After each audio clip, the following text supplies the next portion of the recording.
Hello दोस्तों, मेरा नाम अभय कुमार है और आपको ये बात मालूम है कि मैं कुछ दिनों से ह्यूमन राइट्स के ताल्लुक से उसके हवाले से मैं गुफ्तगू कर रहा हूँ और हर रोज़ मैं कोशिश करता हूँ कि ह्यूमन राइट्स यानी इंसानी हुकूक के हल्के में जो काम कर रहे हैं, जो उससे वाबस्ता हैं, जो जुड़े हुए लोग हैं, जो वहाँ पे स्ट्रगल कर रहे हैं, उनको किसी न किसी किसी शख्स को आपके सामने मैं बुलाऊँ, उनको दावत दूँ और फिर उनसे हम जानें कि इस देश की जो लोकतंत्र है, इसकी देश की जो जमहूरियत है, उसमें किस तरह से हम वंचित तबकात जो हैं, जो महकूम तबकात है, चाहे दलित हों, आदिवासी हो, ख़वातीन हों, रिलीजियस माइनॉरिटीज़ हों, उनके हुकूक कैसे उसकी पामाली की जा रही है और उसको हम कैसे बचाएँगे। आज हमारे जो गेस्ट हैं, वो किसी तारुफ़ के मोहताज नहीं हैं, डॉक्टर एसक्यूआर इलियास साहब जो कि बहुत सारे फ़ील्ड में इनका योगदान है। वो एक जाने-माने सहाफ़ी हैं और मेरे कई सारे दोस्त मुझसे कहते हैं कि आप उनकी तहरीर को पढ़ें तो आपको उर्दू कैसे लिखना है आप उनसे सीख सकते हैं। तो बहुत ज़माने से अफ़कारे मिल्ली के ये मतलब एडिटर थे। बहुत ज़माने से लोग पढ़ते थे नदवा में, देवबंद में, हर जगह लोग उस जमात-ए-इस्लामी हर जगह उसको लोगों ने पढ़ के सियासी जो फ़िक्र है या जो उर्दू ज़बान है, बहुत सारी चीज़ों ने लोगों ने उस मैगज़ीन से उन्होंने बहुत कुछ सीखा। दूसरी बात जो इलियास साहब की है कि वो एक राइटर भी हैं, इंटेलेक्चुअल भी हैं और ये सियासत को भी बहुत अच्छी तरह से समझते हैं और आपको पता होगा कि कुछ साल पहले इन्होंने वेलफेयर पार्टी ऑफ इंडिया बनाई थी और उसके वे सदर थे और मुझसे भी कई लोग ये सवाल करते हैं कि मुस्लिम लोग की जो पार्टी होती है उसमें मुस्लिम नाम क्यों होता है? तो वेलफेयर पार्टी जो है, जो बनी थी इलियास साहब की उसमें कहीं मुस्लिम नहीं है। वेलफेयर का मतलब जन कल्याण आप कह सकते हैं या बहबूद फलाह आप कह सकते हैं, तो उसमें कहीं भी कोई मुस्लिम जो इस्तिलाह है या शब्द है उसमें तो नहीं है। इसके अलावा ये all India Muslim Personal Law Board के एक अहम आप उनको रुकन कहिए, मेंबर कहिए, उसके एक लीडर कहिए, उसके एक इंटेलेक्चुअल कहिए, वो भी हैं और उन्होंने जो भी all India Muslim Personal law के सामने जो भी दरपेश जो मसाइल थे, उसको इन्होंने बहुत दिनों से देखा, उसकी स्ट्रैटेजी बनाने में, उसकी हिकमत अमली तय करने में भी इनका भी बहुत बड़ा योगदान है।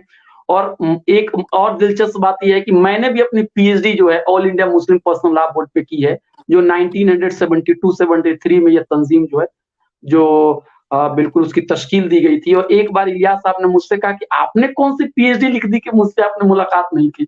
तो मैंने कहा कि जी, आपसे मुलाकात हो नहीं पाई लेकिन आपके जो मज़ामीन टाइम्स ऑफ इंडिया में और दीगर जगहों पे जो उस ज़माने में छपे थे, मैंने उसका हवाला दिया है। उससे मुतालिक मैंने बातें कही, तो इन्होंने कहा चलिए तब ठीक है। तो आज वो भी मेरी जो जो मतलब मैंने जो गुस्ताखी कही है या जो मेरी कही है कि मेरी काहली कही है कि मैं उनसे राब्ता नहीं कर सका, उनसे इस्तिफ़ादा हासिल नहीं कर सका, तो उसके लिए भी मैं पब्लिकली माज़रत ख़्वाह हूँ और उस कमी को मैं आज यहाँ पे पूरा करूँगा। और एक और हमारी और इनसे एक मतलब क़ुर्बत की एक वजह ये भी है कि इनके लड़के यानी उमर खालिद साहब मेरे क्लासमेट थे। हम दोनों लोगों ने सेंटर फॉर पॉलिटिकल स्टडीज़ जो जेएनयू में है उसमें एमफिल और पीएचडी एक साथ हम लोगों ने की। मॉडर्न डिवीज़न में मैं भी था, वो भी थे और 7 साल हम लोग एमए और एमफिल में रहे। तो और उससे पहले एमए में भी हमारी दोस्ती तो 9 साल की जेएनयू की दोस्ती थी। हम दोनों लोग बाएँ बाजू की तंज़ीम के साथ थे, लेकिन उसमें बाएँ बाजू में भी बहुत सारे ग्रुप होते हैं। लोग कहते हैं मुसलमानों के बहुत सारे ग्रुप हैं, तो बाएँ बाजू की तंज़ीमों में भी बहुत सारे ग्रुप हैं। वो किसी और तंज़ीम में थे, मैं किसी और तंज़ीम में था। तो कभी-कभी उठा-पटक भी होती थी, लेकिन दोस्ती जो थी ओवरऑल 70-80% दोस्ती भी थी। तो बहुत सारे उमूर हैं, जिस पे इलियास साहब को से हम बातचीत करेंगे। लेकिन सबसे पहला सवाल सर ये कि जब कोई भी जमहूरियत का जो तस्वुर है, उसकी जो कल्पना है, बगैर रिलीजियस माइनॉरिटीज़ के जो अधिकार हैं, उनके हुकूक हैं, उसको बचाए बगैर, उसको डिफेंड किए हुए, उसके दिफा किए हुए, उसको यकीनी बनाए बिना पूरा नहीं हो सकता। और भारत का लोकतंत्र एक मायने में इसलिए बड़ा है कि यूरोप की जितनी आबादी है उससे ज्यादा हमारे यहाँ वोटर हैं। ये भी एक हकीकत है। लेकिन जितने हमले हमारे यहाँ माइनॉरिटीज के ऊपर होते हैं वो भी एक मतलब वो भी एक हकीकत है। तो ये खट्टा भी है हमारा मतलब हमारी जमहूरियत जो है उसके अंदर में खटास भी है और एक मिठास भी है। तो खटास को कैसे कम किया जाए इसके लिए सर आप हम लोगों की रहनुमाई कीजिए सर इलियास साहब। देखिए, हमारे संविधान में जो बुनियादी हुकूक हैं हमारे सबके, यानी जितने लोग शहरी हैं इस मुल्क के, उसमें जो बुनियादी हुकूक दिए गए हैं कॉन्स्टिट्यूशन के यानी 3rd चैप्टर में, उसमें मुसलमान भी शामिल है और हिंदू भी शामिल है, दलित भी हैं, आदिवासी भी हैं, सबके वो बराबरी के हुकूक हैं। पहली बात तो ये कि हमारे देश में हमने ये मानने की कोशिश की है कि हिंदुस्तान में रहने वाला हर नागरिक, चाहे वो किसी भी धर्म का हो, किसी भी जाति का हो, किसी भी इलाके का रहने वाला हो, उनका स्टेटस सब बराबर है, कोई ऊंचा और कोई नीचा नहीं है। उसके बाद हमारे कॉन्स्टिट्यूशन में एक बात, यानी जिन लोगों ने संविधान लिखा था उन्होंने एक बात ये महसूस की कि कुछ ऐसे ग्रुप हैं हमारी सोसाइटी में, इक्वलिटी के बावजूद भी उनके साथ डिस्क्रिमिनेशन होता है।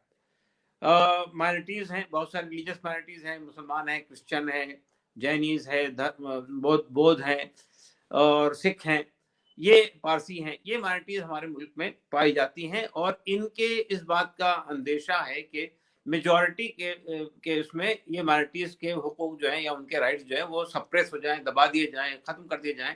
तो कुछ स्पेशल प्रोविजन माइनॉरिटीज को भी दिए गए हैं, आर्टिकल 25 में भी, आर्टिकल 26 में भी, आर्टिकल 29 में, आर्टिकल 30 में ये स्पेशल राइट्स दिए गए माइनॉरिटीज को।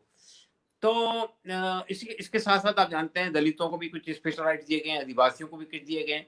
कुछ स्टेट्स हैं जो पिछड़ी हुई रियासतें हैं, चाहे वो नॉर्थ ईस्ट की रियासतें हो, जम्मू कश्मीर की रियासत हो, इनको भी कुछ स्पेशल स्टेटस दिया गया था। ये हमारे संविधान की खूबी है कि उसने सबको बराबरी का हक दिया, लेकिन ये महसूस किया कि इसके बावजूद भी कि वो बराबरी का हक नहीं मिल सकता है, कुछ कुछ ऐसे लोगों को जो दब जाएं, पिस जाएं, माइनॉरिटीज हों, अपनी संख्या के बलबूते पर उनको दबा दिया जाए, तो उनको कुछ स्पेशल राइट्स दिए जाए।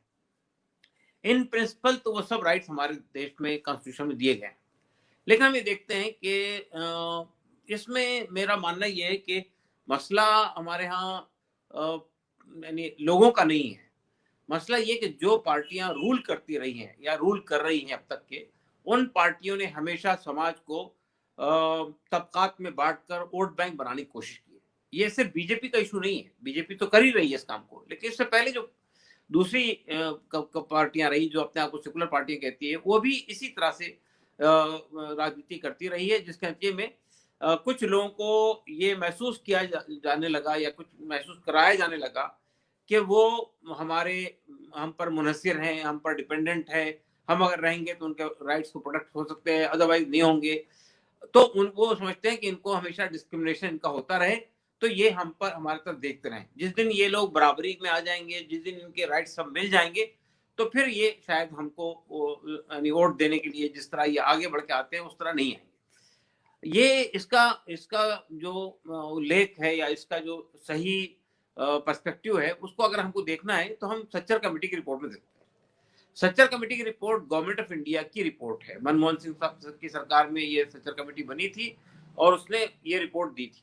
सच्चर कमेटी की रिपोर्ट ये बताती है कि जितने हमने राइट्स इंश्योर किए हैं अपने कॉन्स्टिट्यूशन में, वो इन प्रैक्टिस माइनॉरिटीज को नहीं मिल सकती। उसका एक उदाहरण जो है वो मुस्लिम माइनॉरिटी है, जिसको ये 60-65 सालों के अंदर उनके साथ जो दुर्व्यवहार होता रहा है, उसका उसका जो है उसका रिफ्लेक्शन हमको सच्चर कमेटी की रिपोर्ट में मिलता है। तो मेरा कहना ये असल में कि हम असल में देखिए, मसला सिर्फ मुसलमानों का नहीं है, जैसा कि अभी आपने कहा माइनॉरिटीज के साथ साथ आपने कहा कि भाई विमेंस के साथ भी ऐसा होता है। विमेंस को भी हमारे यहाँ कुछ प्रोटेक्शन दिए गए हैं, लेकिन उनको भी वो इक्वल स्टेटस आज तक हम समाज में दे नहीं सके। यानी ये देखिए, भारत एक बड़ा लोकतंत्र है, हम ये कहते हैं कि दुनिया की दूसरी बड़ी डेमोक्रेसी है ये, लेकिन इसके बावजूद भी जो डेमोक्रेसी का जो कंसेप्ट हमारे देश के उन लोगों ने जिन्होंने संविधान को बनाया था, उनके जहन में जो कंसेप्ट था और वो जिस तरह उसको कॉन्स्टिट्यूशन के अंदर उन्होंने उसकी रूपरेखा हमारे सामने रखी है, अगर इन प्रैक्टिस हमारी पॉलिटिकल पार्टी उसको समाज में लागू करने के लिए नेक नियति के साथ काम कर रही होती, तो आज सूरत बिल्कुल बदली हुई होती। आज कोई किसी के साथ डिस्क्रिमिनेशन नहीं हो रहा होता है, किसी के राइट्स खत्म नहीं हो रहे होते, किसी को जो है वो किसी के सामने हाथ फैलाने की जरूरत नहीं होती, सब बराबरी में होते हैं और सब देश के निर्माण में योगदान। लेकिन सर एक चीज आप बताइए कि लिबरल डेमोक्रेसी जहां पर भी दुनिया में है, उसका एक जो अहम सुतून है, जो एक अहम पिलर है, वो ये है कि लिबरल डेमोक्रेसी में हम सरकार भले ही मेजोरिटी वोट की मदद से बनाते हैं, लेकिन ये मेजोरिटेरियन गवर्नमेंट नहीं है। मेजोरिटी वोट और मेजोरिटेरियन में फर्क है। और वहां पे क्या है कि कोई भी सरकार आईन के मुताबिक चलेगी, कॉन्स्टिट्यूशन के मुताबिक चलेगी, और रिलीजियस माइनॉरिटीज के जो हुकूक हैं उसको दबाने और कुचलने की कोशिश नहीं करेगी। मुझे लगता है कि भारत के संविधान में उसी स्पिरिट के साथ माइनॉरिटीज को भी अधिकार दिए गए हैं। लेकिन हम अगर ये कहें कि ये स्पेशल है, ये प्रिविलेज है, मुझे लगता है कि इस शब्द से, इस इस्तेलाह से हमें गुरेज करना चाहिए। इसलिए गुरेज करना चाहिए कि बहुत सारे पॉलिटिकल साइंटिस्ट का ये मानना है कि जिस कम्युनिटी में जो भी तबका मेजोरिटी का होता है, वो जाने अनजाने में उसकी बालादस्ती, चाहे वो पब्लिक डोमेन हो चाहे प्राइवेट डोमेन हो, वो चीजें दिखती हैं।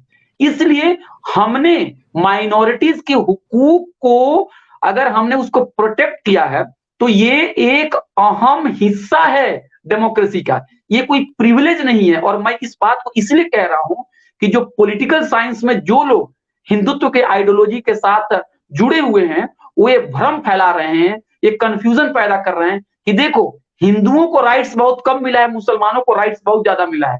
मुसलमानों को कोई राइट्स नहीं मिला है ज्यादा, बराबरी के राइट्स मिले हैं उसके साथ। जैसे अगर बस के अंदर में आपने जो माजूर लोग हैं, या जो औरत हैं, या जो बूढ़े लोग हैं, उनके लिए अगर अलग से आप सीट का इंतजाम करते हैं, तो इसका मतलब ये नहीं होता है कि दूसरों के साथ, किसी नौजवान के साथ ये डिस्क्रिमिनेशन है, क्योंकि बस में उन्हीं की तादाद है। तो हमको लगता है कि सर हम उसको प्रोटेक्शन ना कहें। आपका क्या ख्याल है? नहीं, मैं उसको हम प्रिविलेज ना कहें। देखिए मैं तो असल में इस बात से भी थोड़ा सा मुझे डिसएग्रीमेंट है कि हम ये कहें कि भाई ये माइनॉरिटीज हैं, ये फला है, ये फला है। मेरा ख्याल ये है कि देखिए एक शक्ल ये है कि हमारे यहाँ सब बराबर इसका स्टेटस रखते हैं, चाहे वो किसी भी धर्म का हो, किसी भी जाति का हो, या किसी भी इलाके का हो, कितनी माइक्रोस्कोपिक माइनॉरिटी हो, उसका लीगल स्टेटस बराबर है, उसका कॉन्स्टिट्यूशनल स्टेटस बराबर है, वो किसी से कम और किसी से ज्यादा नहीं। जो स्पेशल प्रोविजन दिए गए हैं वो दरअसल हमारे, हम ये महसूस करते हैं कि देखिए होता क्या मालूम आपको कि अगर मेजॉरिटी का एक कल्चर है तो इस बात का अंदेशा हर जगह रहता है कि मेजॉरिटी अपने अंदर माइनॉरिटीज को असिमुलेट कर ले। असिमुलेट करने का मतलब यह है कि उनके कल्चरल आइडेंटिटी को खत्म कर दे।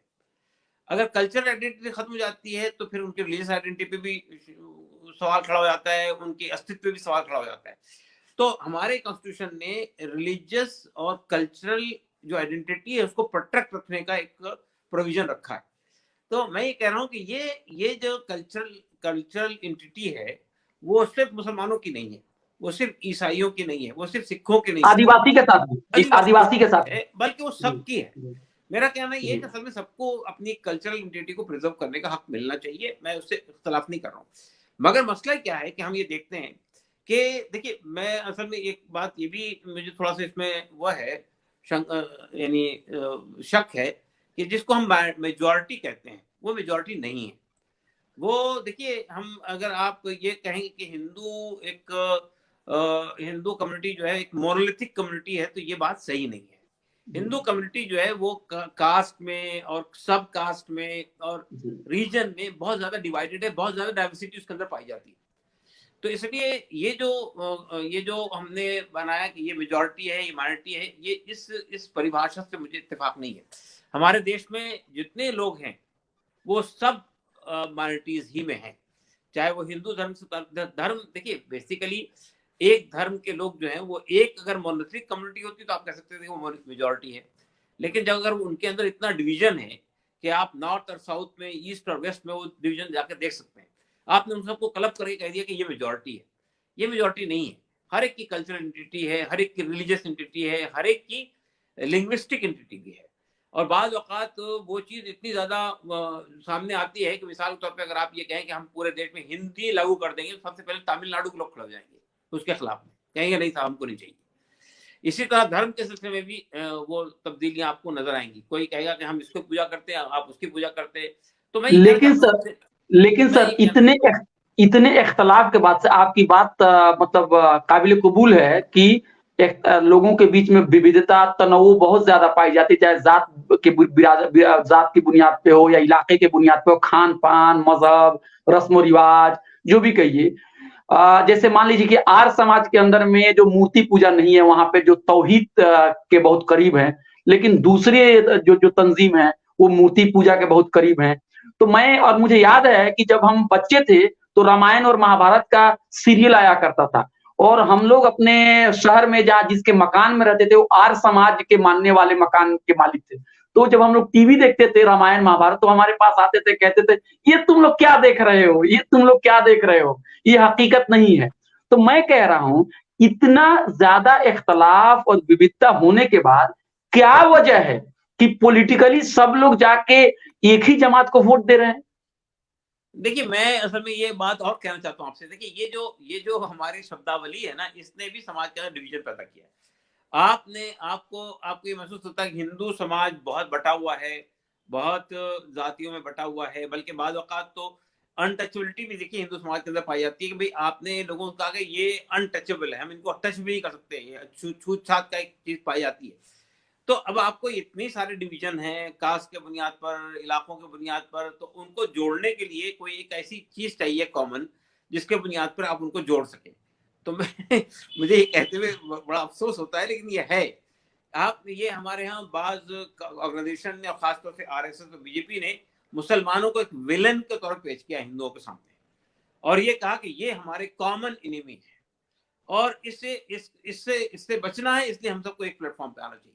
आप मुझे बताइए कि इस वक्त में आरएसएस और बीजेपी की पूरी शब्दावली, उनकी पूरी पॉलिटिकल इवेंट्स, उनके पॉलिटिकल एक्सप्रेशन, वो सब एक कम्युनिटी को टारगेटेड होते हैं। और वो टारगेटेड इसलिए होते हैं कि वो समझते हैं कि अगर हमने इस कम्युनिटी को एज ए विलेन बीच में खड़ा किया तो हम सबको जोड़ सकेंगे। मेरा मानना ये, अगर हिंदू मुसलमान अगर यहाँ से हटा दिए जाएं देश से, तो आप देखिए कि क्या सिविल वार कैफियत पैदा हो जाएगी यहाँ पे। तो मैं समझता हूँ कि तो ये जो सिचुएशन है ना, ये सिचुएशन को पॉलिटिकल पार्टीज एक्सप्लॉइट करती है, और तो पॉलिटिकल सर, पार्टी। इस सिचुएशन से मुकाबला करने के लिए अगर हम कहें तो एक सेकुलर जमात का रोल है, और दूसरा जो मिली तंजीमें हैं। तो सेकुलर जमात क्या कर रही हैं और मिली तंजीमें क्या कर रही हैं, कहां तक इस जो ये जो जहर बनाया जा रहा है, इस जहर का मुकाबला करने के लिए क्या हो रहा है? जी, देखिए, एक पहली बात सेकुलर। तो मैं देखिए, बात चीजें मैं ऐसी ऐसी कह रहा हूँ आपके सामने कि शायद आपके यहाँ पहले किसी ने नहीं कही होगी। मेरा मानना ये है कि हमारे देश में ये जो ये जो ये जो हिंदू मुस्लिम के दरमियान ये जो दूरियां पैदा हुई है, ये इसकी पहली कोशिश तो अंग्रेजों के जमाने में हुई। उसके बाद दूसरी वजह ये हुई है कि जब हम लोगों ने मिलकर आजादी की जंग लड़ी थी, तो उस वक्त ये सवाल ही नहीं था कि हम हिंदू है मुसलमान, सब मिलकर लड़ रहे थे। लेकिन एक खास वक्त पर, जब ये आजादी मिलने से 10-15 साल पहले की बात है, खास वक्त के ऊपर में ये चीज पैदा हो गई।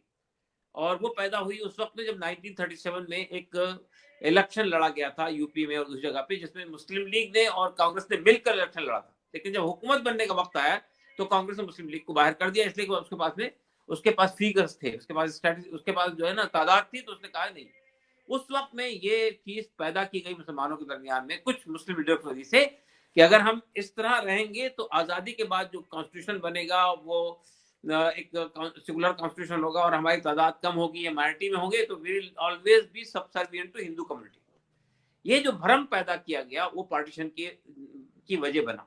पार्टीशन की वजह में सिर्फ जिना का और मुस्लिम लीग का रोल नहीं है, उसमें खुद हमारे कांग्रेसी लोग भी ऐसे शामिल थे कि वो समझते थे कि अगर हमने मुसलमानों को कुछ हिस्सा देकर अलग कर दिया तो बाकी ईमानदार देश में हमारा कोई राइवल नहीं होगा, हमारे खिलाफ कोई नहीं होगा। तो वो भी एक वजह बनी। उसके बाद जब पार्टीशन हो गया और मुल्क आजाद हो गया, तो जाहिर है कि मुल्क आजाद होने के बाद में मुसलमान तो पाकिस्तान की तरफ सब जाने वाले थे नहीं। बहुत सारे मुसलमान वो थे जो समझते थे कि ये जो टू नेशन थ्योरी का कंसेप्ट है उससे इत्तेफाक नहीं था उन लोगों को, क्योंकि भाई 800 साल 900 साल से हम लोग यहाँ साथ साथ रहते आ रहे हैं। तो ये जो टू नेशन थ्योरी के बीच बोया गया था, इससे मुसलमानों की अक्सरियत को, मुसलमानों की मेजॉरिटी को इत्तेफाक नहीं था। तो वो यहाँ इंडिया में रहे। लेकिन पार्टीशन का जो जख्म लगा था, उस जख्म से उसका उसका जो सबसे यानी बुरा असर हुआ वो हिंदुस्तानी मुसलमानों पर हुआ। और 1971 तक, जब तक बांग्लादेश बना, उस वक्त तक के मुसलमानों पर ये ऑनस्लॉट होता रहा कम्युनल राइट्स का और इसका उसका, और उसकी वजह से वो अलग थलग पड़ गए। इवन पॉलिटिकली भी वो अलग थलग पड़ गए। वो उन्होंने कभी ये नहीं सोचा कि देश के निर्माण में, देश को बनाने में, संवारने में हमारा भी कोई योगदान होना चाहिए। मेरा मानना ये है कि देखिए, मुसलमानों की जो लीडरशिप थी, चाहे वो मुस्लिम जमात जमतुलमा हो, जमात इस्लामी हो, या जो भी हो, उन्होंने इस पहलू पे कभी गौर नहीं किया कि ये हमारा देश है और हमें इसके निर्माण में बराबरी का योगदान देना चाहिए। और देश के निर्माण का मतलब ये होता है कि आप पॉलिटिकली एक्टिव हो, पॉलिटिकली आप किसी पॉलिटिकल पार्टी के बंधुआ मजदूर ना बन जाए।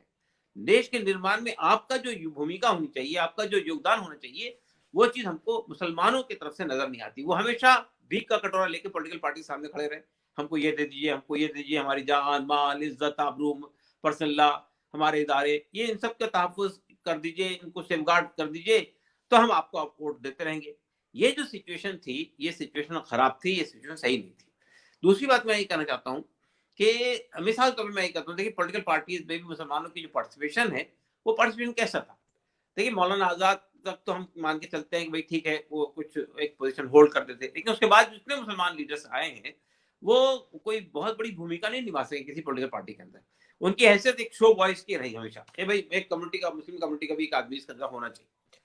लेकिन मैं ये कहना चाहता हूँ कि देश का निर्माण का मतलब ये नहीं है कि आप पॉलिटिक्स में या पॉलिटिकल पार्टी में कितना है। असल में देश का निर्माण में जो है ना, वो हर सतह का आदमी इन्वॉल्व होता है। मिसाल के तौर पे सिविल सोसाइटी मूवमेंट है हमारे में। सिविल सोसाइटी में जो योगदान मुसलमानों का होना चाहिए, वो हमको नजर नहीं आता। मिसाल के तौर पर हमारे मुल्क के अंदर, मैं आपको रिसेंट मिसाल देना चाहता हूँ। हमारे मुल्क में अभी जब यूपीए की सरकार थी, यूपीए की सरकार में 5 बड़े कानून मंजूर हुए थे। वो 5 बड़े कानून जो थे पॉलिटिकल यानी पार्लियामेंट में मंजूर जरूर हुए थे, रूलिंग पार्टी का उसमें ये योगदान जरूर है कि उसने वो मंजूर किए थे। लेकिन अगर आप उसकी पूरी हिस्ट्री देखेंगे, तो उसके लिए पूरी मूवमेंट सिविल सोसाइटी चलाई। चाहे वो आरटीई का कानून हो, चाहे आरटीआई का कानून हो, चाहे नरेगा का कानून हो, चाहे वो फूड सिक्योरिटी एक्ट हो, या चाहे लोकपाल बिल, लोकपाल का कानून। आप मुझे बताइए कि ये जो सिविल सोसाइटी मूवमेंट थी, इसके अंदर जो नाम जुड़े हुए हैं, सबसे आप वाकिफ हैं। अरुणा रॉय है, अरुंधति रॉय है, मेधा पाटकर है, और बहुत सारे लोग हैं, निखिल देव है, बहुत सारे लोग हैं इसके अंदर, या अन्ना हजारे हैं। सवाल ये पैदा होता है कि इस मूवमेंट में मुसलमानों का योगदान क्यों नहीं है? सिविल सोसाइटी के अंदर मुसलमान क्यों नहीं खड़े? मैं पॉलिटिकल पार्टीज में अगर आप नहीं है, ठीक है, उसके लिए कुछ पॉलिटिकल पार्टीज रेस्पॉन्सिबल, लेकिन सिविल सोसाइटी में जाने में किसने रोका था? हमको नजर नहीं आता मुसलमान। तो उसकी वजह सिर्फ ये है कि जो पार्टीशन के बाद का जो माइंडसेट बनाना, और हमको ये समझाने की कोशिश की गई पॉलिटिकल पार्टीज के जरिए से, अरे भाई तुम अपना हिस्सा लेके पाकिस्तान की शक्ल में तो अलग हो गए हो, अब तो हम जो कुछ दे रहे हैं वो तुम पर एहसान है। ये जो कहना चाहिए कि सहन के ऊपर में ये जो आप पर एक चीज बैठी है, उसने आपको प्रोएक्टिव रोल प्ले करने से रोका। और आप जो है देश के निर्माण में आपकी क्या भूमिका होनी चाहिए? मिसाल के तौर पर मैं कहना चाहता हूँ, हमारे पार्लियामेंट में बहुत सारी पॉलिसियां बनती है। इकोनॉमिक पॉलिसी है, एजुकेशन पॉलिसी है, हेल्थ पॉलिसी है, अर्बन पॉलिसी है, रूरल पॉलिसी है, फॉरेन पॉलिसी है। सवाल ही पैदा होता है कि पॉलिसी प्लानिंग में हमारे इंटेलेक्चुअल्स का क्या रोल है? मुसलमानों के इंटेलेक्चुअल का क्या रोल है? तो ऐसा क्यों हुआ सर? ऐसा क्यों हुआ? क्या इसके लिए अंग्रेजी तालीम या फिर यूनिवर्सिटी से निकलने वाले लोगों की तादाद कम थी, या फिर क्यों हुआ ऐसा? जैसे अब मैं एक मिसाल दे रहा हूं आपको। मैं एक बार जमीयत उलमा हिंद के दफ्तर में गया। मुझे मालूम हुआ कि अल जमीयत एक अखबार भी वहां से निकलता है, जो कि काफी पुराना है। हिस्टोरिकली हमने उसके बारे में किताबों में मैंने पढ़ी है। लेकिन जब मैंने उनके एडिटर साहब से मुलाकात की वहां पे, तो मैंने उनसे पूछा क्या मैं भी कुछ अपना मैगजीन भेज सकता हूँ क्या, सॉरी अपना मजमून भेज सकता हूँ क्या? तो अखबार का जो कंडीशन था, या जिस तरह से अखबार चल रहा था, वो देख के मुझे बड़ी मायूसी हुई कि जिस जमाने में मोबाइल आ चुके हैं, बड़े बड़े प्रिंटिंग के जो बड़े बड़े साधन और बड़े बड़े मशीन आ चुके हैं, उस जमाने में अल जमीयत ऐसा छप रहा है जैसे लग रहा है कि 19 सेंचुरी में आपको, मतलब 19 सेंचुरी का वो पर्चा हो। तो क्या क्या वो डर रहे हैं? क्या मुस्लिम तंजीम डरती है क्या कि अगर ज्यादा हम अखबार और मैगजीन निकालेंगे, ज्यादा लोग जान पढ़ लेंगे, लिख लेंगे, तो शायद हमारे ही मिली तंजीम के ऊपर सवाल उठने लगेंगे? क्या था जी? नहीं, डर नहीं है। देखिए, रिसोर्सेज की कमी भी नहीं थी। अगर ये आप कहें कि भाई रिसोर्सेज नहीं थे, ये बात भी सही नहीं है। मसला सिर्फ माइंडसेट का है, आपके विजन का है। आप देखिए, अगर आपका विजन ब्रॉडर हो, बड़ा हो, आप एक बड़े काम के लिए खड़े होंगे, तो आपकी हर चीज उसी सतह की होगी, आप उसी नहज पे सोचेंगे। लेकिन अगर आपका विजन बहुत छोटा सा हो, बहुत लिमिटेड हो, अपने सर्वाइवल की आप लड़ाई लड़ रहे हो, अपनी कम्युनिटी को बचाने की लड़ाई लड़ रहे हो, अपनी कम्युनिटी को के कुछ कुछ कुछ उसके तहफुज की लड़ाई लड़ रहे हो, तो फिर आपका माइंडसेट भी उतना ही नैरो होता है। नैरो माइंडसेट का वो प्रभाव जो है हर चीज पे पड़ता है। चाहे वो आप पेपर निकाल रहे हो, देखिए मिसाल के मुसलमानों के आप अभी इतने अखबार बड़े बड़े अंग्रेजी के निकलते हैं, बड़े बड़े जो है, अब इवन उर्दू के अखबार के अंदर भी मुसलमानों का योगदान नहीं है।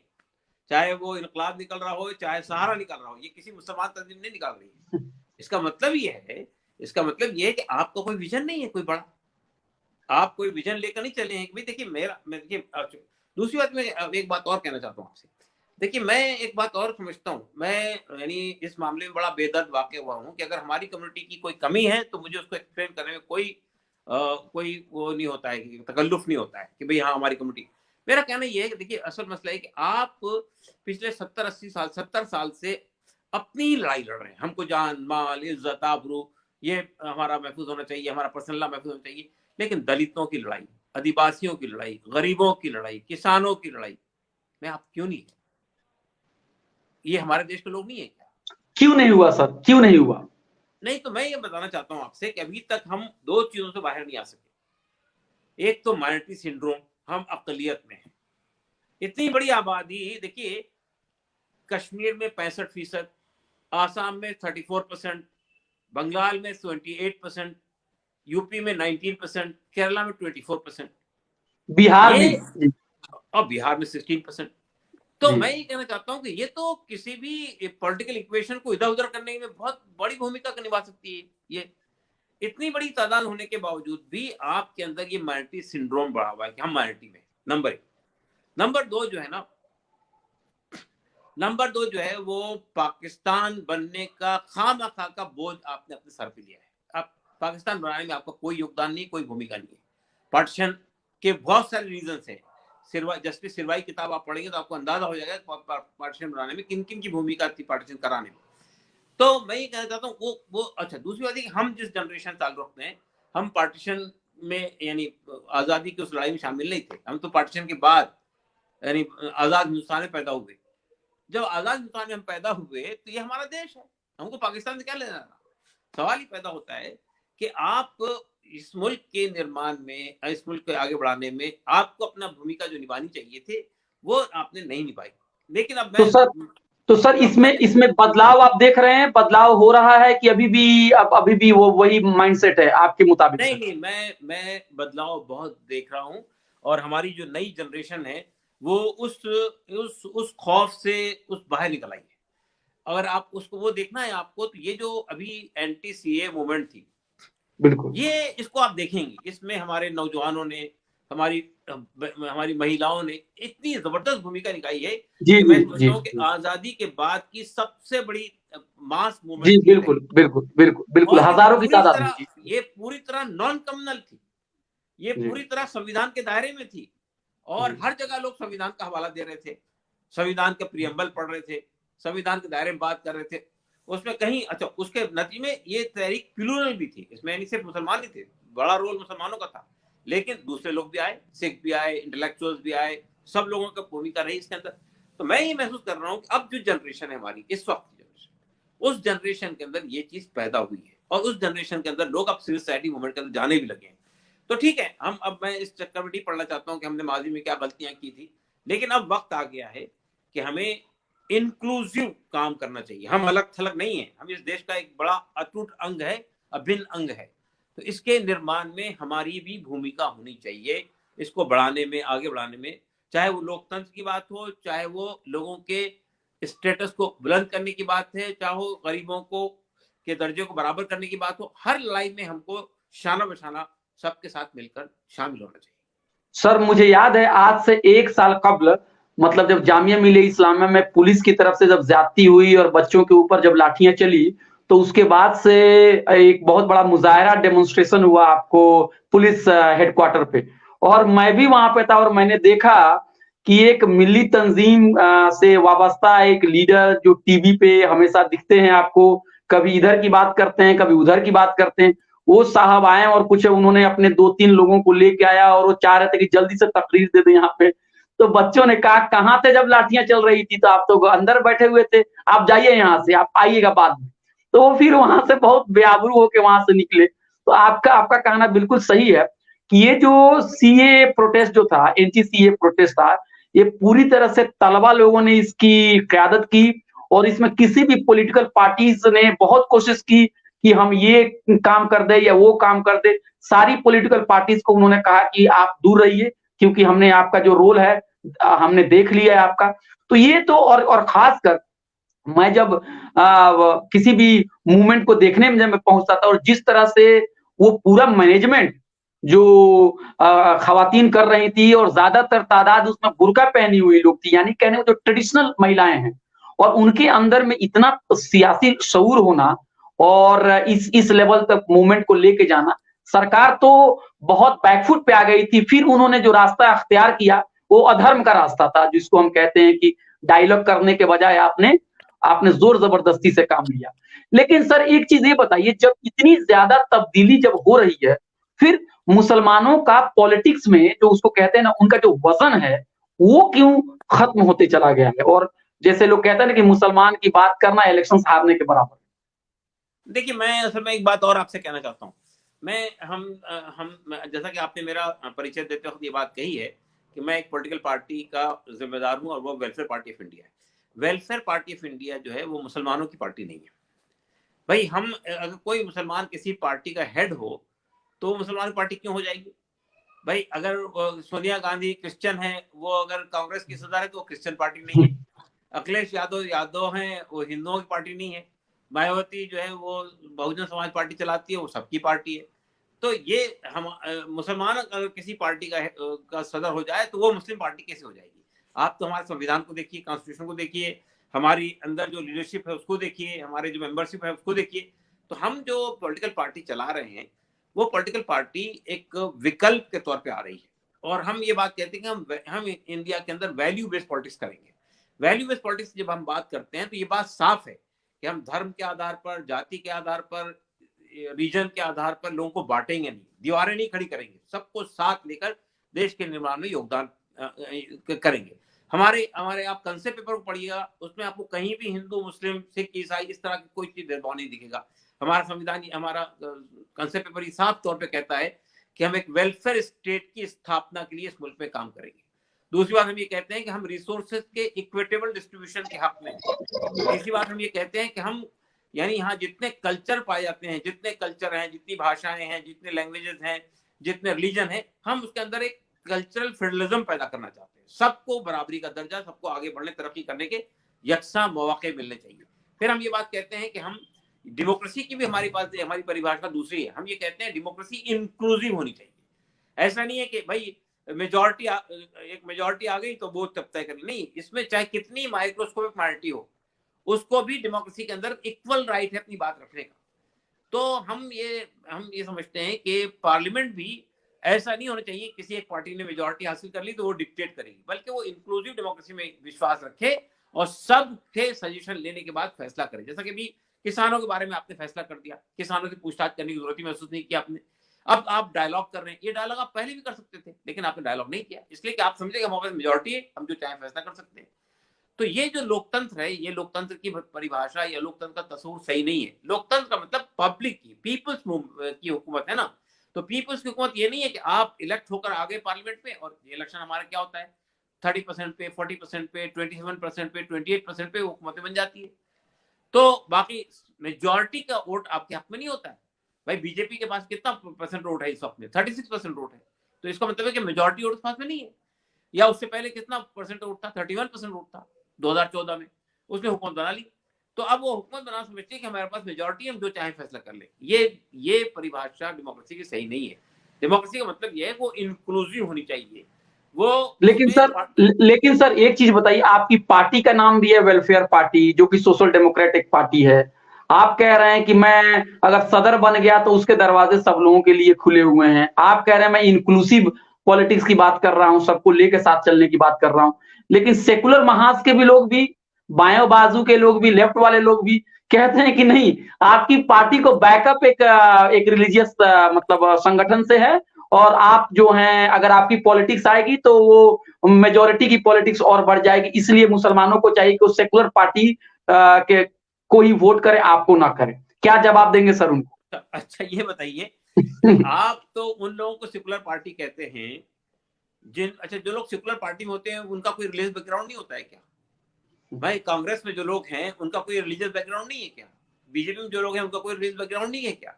अभी आप पार्लियामेंट का भूमि पूजन करते हैं तो आप सेकुलर पार्टी है। आप जो है वो राम मंदिर के निर्माण में जाते हैं तो आप सेकुलर पार्टी रहते हैं। लेकिन अगर हमारी कोई रिलीजियस आइडेंटिटी है, अगर हम किसी रिलीजियस ऑर्गेनाइजेशन से जुड़े हुए हैं तो हम सेकुलर पार्टी नहीं बना सकते हैं। तो ये बात जो है ना, ये लेकिन देखने के दो आपसे अलग घबराहट क्यों है इतनी सर? सेकुलर पार्टियों को आपसे इतनी घबराहट क्यों है?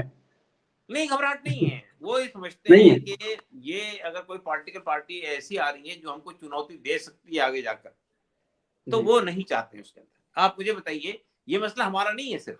मिसाल के तौर पे इस वक्त में बंगाल के इलेक्शन हो रहे हैं, बंगाल के इलेक्शन होने वाले हैं। होना ही चाहिए कि वहां एक खतरा मंडला रहा है फाशिज्म का, कम्युनल फोर्सेस का। तो अब होना ही चाहिए कि सब सेकुलर पार्टीज को एक प्लेटफॉर्म पे आ जाना चाहिए, लेकिन नहीं आ रही। टीएमसी कांग्रेस से हाथ मिलाने को तैयार नहीं है, टीएमसी लेफ्ट से हाथ मिलाने को तैयार नहीं है, लेफ्ट उनसे हाथ मिलाने को तैयार नहीं है। तो इसका मतलब ये है कि कोई एक पॉलिटिकल पार्टी जब सत्ता में आ जाती है तो वो समझती है कि मैं तनहा रूल करूंगी।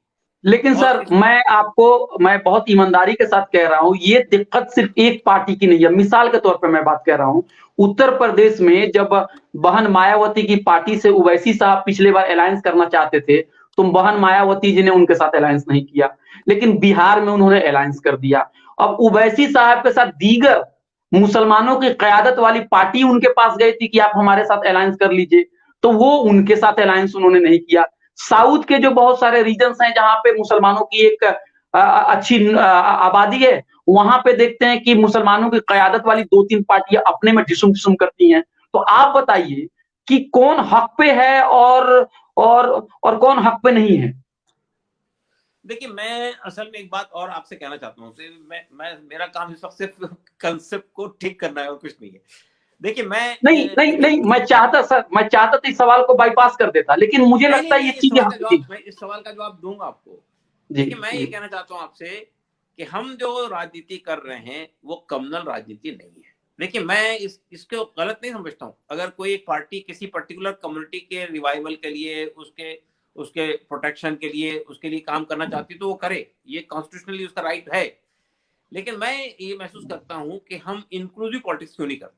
हम सबको साथ लेके, देखिए गरीबी सबका प्रॉब्लम है, बेरोजगारी सबका प्रॉब्लम है, शिक्षा सबका प्रॉब्लम है, हेल्थ सबका प्रॉब्लम है, शेल्टर सबका प्रॉब्लम है। आप ये लड़ाई क्यों नहीं लड़ते? कल्चरल आइडेंटिटी का तहफ़्फ़ुज़ भी सबका प्रॉब्लम है, सबको मिलना चाहिए कल्चरल लेकिन आइडेंटिटी। मैं सर, मेरे सवाल का जवाब, उत्तर प्रदेश में बहन जी AIMIM के साथ ओवैसी साहब की पार्टी के साथ अलायंस नहीं करेंगी। बिहार में क्या है कि वो अलायंस कर लेती हैं, और खुद ओवैसी साहब की पार्टी के साथ अलायंस करने के लिए जो उनसे भी छोटी, जो मुसलमानों की कयादत वाली अगर मैं कहूं, अगर वो पार्टियां जाती हैं कि हमको भी साथ ले लो, तो कहते हैं कि हम उनके साथ अलायंस नहीं होता है। तो ये दिक्कत, अगर हमारे अंदर में भी दिक्कत है, इसलिए हम इत्तेहाद नहीं पैदा कर पाते हैं। हम सिर्फ बड़ी पार्टियों को कहें कि ये मसला उनका है और उनका नहीं, हमारा, हमको अपने गिरबान में भी झांकना पड़ेगा। आप इस बात से इत्तेफाक रखते हैं? नहीं, नहीं, मैं बिल्कुल इत्तेफ़ाक रखता हूँ। देखिए, असल में पॉलिटिक्स में आजकल एक फ़ॉर्मूला चलता है, सियासत में हर चीज़ जायज़ है। हाँ, जो कल तक जिसको आप कम्युनल कहते थे, मिसाल के तौर पे हमारे मुल्क में रामविलास पासवान की पार्टी थी जो गुजरात के दंगों के बाद बीजेपी से निकल के बाहर आ गई थी। आपके इल्म में हो नहीं बात? फिर जाके दोबारा वो शामिल हो गई। तो ये सेकुलरिज्म और कम्युनलिज्म जो है ना, ये सिर्फ पॉलिटिक्स में एक एक एक, एक लग रहा है कि कुछ कनेक्शंस अभी और चीज चलती जी है। जी जी। वो उसको कहते हैं अपॉर्चुनिज्म। अपॉर्चुनिज्म जो है ना, वही चीज बुनियादी तौर पर फैसला करती है कि भाई अगर हमको अपॉर्चुनिटी मिलती है तो इनके साथ हाथ मिला लेंगे, अगर अपॉर्चुनिटी मिलती है तो ये कम्युनल है, ये सेकुलर है। हम असल में इस संदर्भ से बात नहीं करना चाहते। देखिए हमारा मसला ये, आप मुझसे कहें कि आप अवैध साहब पार्टी से हाथ मिलाइए, तो हम ये तो हो सकता है कि कई सीट एडजस्टमेंट की बात हो सकती है, लेकिन हम अलायंस इसलिए नहीं कर सकते कि बदकिस्मती से अवैध साहब की ये इमेज बनी हुई है, कुछ उनकी अपनी भाषणों से, कुछ अपने उनके अप्रोच से, कि वो एक पर्टिकुलर कम्युनिटी की पार्टी बन के रह गए। कभी कभी उनके उनके भाषणों से, उनके तमाम चीजों से डायरेक्टली बीजेपी को फायदा मिलता है। वो आप देख रहे हैं, जब उन्होंने ये ऐलान किया कि हम जो है वो बंगाल में जाएंगे, तो सबसे पहले जिसने वेलकम किया वो बीजेपी ने कहा, आप आइए, आपके लिए रास्ता हम यहाँ पर आई मैदान में, इसलिए कि हम जानते हैं। इसी तरह से आपने अभी म्यूनिसिपल कॉर्पोरेशन के इलेक्शन देखे हैं आपके हैदराबाद में, पूरी बीजेपी ने 4 से 49 सीटें, 49 सीटों तक पहुंची है। किस बुनियाद पे गई है, क्या लड़ाई लड़ी थी बताइए उन्होंने पूरी टारगेट किया था मजलिस को, और मजलिस के बारे में ये तासुर दिया था कि मजलिस यहाँ उसका ये बैकग्राउंड है, उसका ये माजी है, उसका ये अतीत है, उसका ये रोल रहा है, और हम उससे लड़ने के लिए आए हैं, हम इसको भावनगर बना लेंगे हैदराबाद को। पूरी कम्युनल पॉलिटिक्स वहां पर और 49 तक पहुंच गया वो। तो बीजेपी को ये चीज सूट करती है, एक तरफ मजलिस हो, एक तरफ हम हो, कोई और तीसरा आदमी ना हो। वो बंगाल में भी चाहेंगे कि मजलिस को भी 4, 5, 10, 12 सीटें मिल जाएं और बाकी हम आ जाए पावर में। तो मैं असल में ये जो तो कम्युनल इसको बुनियादों रोके पर, कैसे सर? अगर मान लीजिए, अगर हमारा कंसर्न ये होना चाहिए कि हम तमाम महकूम तबकात की नुमाइंदगी को यकीनी भी बनाएं और फिरका परस्त ताकतों को रोक भी दें। ये दोनों चीज हम कैसे, मतलब इसको कैसे हम अचीव करेंगे, इसको कैसे अचीव करेंगे? मान लीजिए कि कोई पार्टी जाके इलेक्शंस लड़ती है, वो मान लीजिए 0 से 10 सीट ला देती है, और दूसरी पार्टी जो है वो फिरका परस्त पार्टी वहां पे कामयाब हो जाती है, तो ये भी तो भला नहीं हुआ। तो हम कैसे, मतलब तमाम महकूम तबकात की वाजिब नुमाइंदगी के साथ साथ जमहूरियत को हम जिताएं, इस देश को जिताएं और फिरका परस्त ताकतों को हराएं, इस चैलेंज का कैसे मुकाबला किया जाए, जरा खोल के बताइए जी। देखिए इस चैलेंज का मुकाबला करने के लिए हमको बुनियादी तौर पे मैं ये कहना चाहता हूँ कि जितनी पॉलिटिकल पार्टी, देखिए पॉलिटिकल पार्टीज तो ये समझती है कि हमको किसी भी तरह से बाहु इलेक्शन जीतना है, हाँ, या हमारे नंबर बढ़ने चाहिए। लेकिन देखिए हमारे हमारे देश में जब तक के लोगों के अंदर जागरूकता नहीं आएगी, जब तक लोग ये महसूस नहीं करेंगे भाई हमारे देश के हित में क्या चीज है, पब्लिक के हित में क्या चीज है, कौन सी पार्टी सही है, कौन सी पार्टी सही नहीं है, जब तक कि आप लोगों को एजुकेट नहीं करेंगे, उस वक्त तक के ये बेवकूफ बनाने का सिलसिला चलता रहेगा। अब आप मुझे बताइए कि ये बीजेपी एक एक उस माना में रिलीजियस पार्टी नहीं है, वो एक आप कह सकते हैं हिंदू नेशनलिज्म की बात तो जरूर करती है, लेकिन हिंदू रिलीजन की बात नहीं करती है। आपको मालूम होगा कि अडवाणी साहब ने जब मंदिर की तहरीक चलाई थी तो उन्होंने बात साफ तौर पे कहा था कि मैं I am not a religious person, for me Ram मंदिर इज ए पॉलिटिकल इशू। जानते ना, तो जी सवाल जी ये जी। पैदा होता है कि आप रिलीजन को भी पॉलिटिकल पर्पस के लिए इस्तेमाल कर रहे हैं। और जो जिन लोगों ने ये पूरा राम मंदिर की जो तहरीक चली है, अगर आप उसका जायजा लेकर देखेंगे तो वो तहरीक सिर्फ बीजेपी ने नहीं चलाई, ये बीजेपी तो उसमें आई है 86 में, 87 में, लेकिन सर 1988। सर थोड़ा सा हम सवाल से, अगर गुस्ताखी माफ हो, थोड़ा सवाल से हम लोग भटक रहे हैं। मैं ये कह रहा हूं कि अमित शाह जी जब इलेक्शंस में एक बड़े फिगर बन के उतरे और उनकी कयादत में बीजेपी जीतती है, और उस इलाके से भी पार्टी जीतने लगी है जहां पे मुसलमानों की अच्छी खासी आबादी है, तो लोगों ने सोचा कि भाई इनके पास क्या, मतलब जादू है कि उस इलाके में भी भगवा का परचम जो है वो लहरा पा रहा है। तो वो कुछ तजियाकार जो थे पॉलिटिक्स के, वो कह रहे हैं कि वो क्या करते हैं, मुस्लिम वोटों का बिखराव करते हैं और हिंदू वोटों को कंसोलिडेट करते हैं। जितनी उनकी कोशिश हिंदू वोटों को यूनाइट करने में होती है, उससे भी ज्यादा शायद उनकी कोशिश होती है कि मुसलमान वोटों को कैसे बिखेर दिया जाए। तो मैं ये कह रहा हूं किसी भी कॉन्स्टिट्यूएंसी के अंदर में, अगर आप मान लीजिए कि मुसलमान दिखने वाले या मुसलमान की कयादत वाले या अरबी फारसी नाम वाले लोग अगर वहां पे जाएं और कहीं ना कहीं कंफ्यूजन पैदा हो, 2, 4, 5 कैंडिडेट आ जाए और उस बीच में वोट मतलब बिखर जाए या लोगों के अंदर में कंफ्यूजन पैदा हो जाए, ये भी तो हम और आप नहीं चाहेंगे। नहीं, आपकी बात से मुझे इत्तेफाक है, मसला सिर्फ मुसलमान वोटों का नहीं है। बीजेपी से मुसलमान वोटों को बिखराव के लिए काम नहीं कर रही है, वो हर पॉलिटिकल पार्टी जो उसकी राइवल के तौर पर खड़ी होती है उसको खत्म कर देना चाहती है। देखिए उसने नारा दिया था कि हमको कांग्रेस मुक्त भारत बनाना है।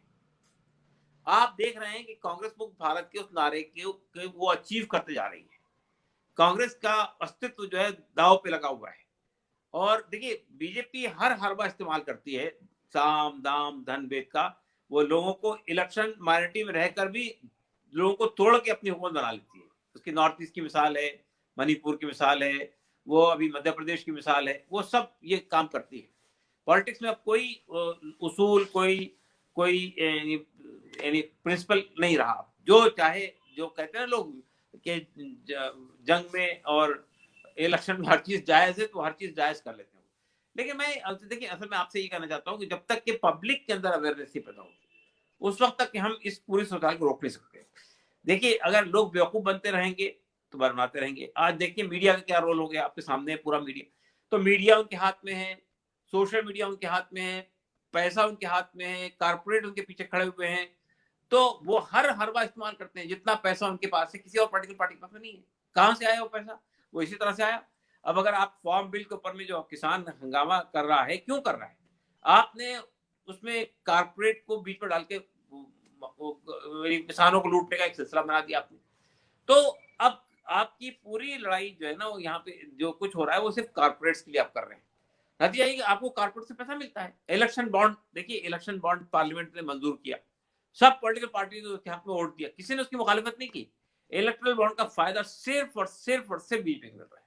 90%, 95% पैसा जो है बीजेपी को इलेक्ट्रल बॉन्ड से आता है, जिसमें कोई ट्रांसपेरेंसी नहीं होती है।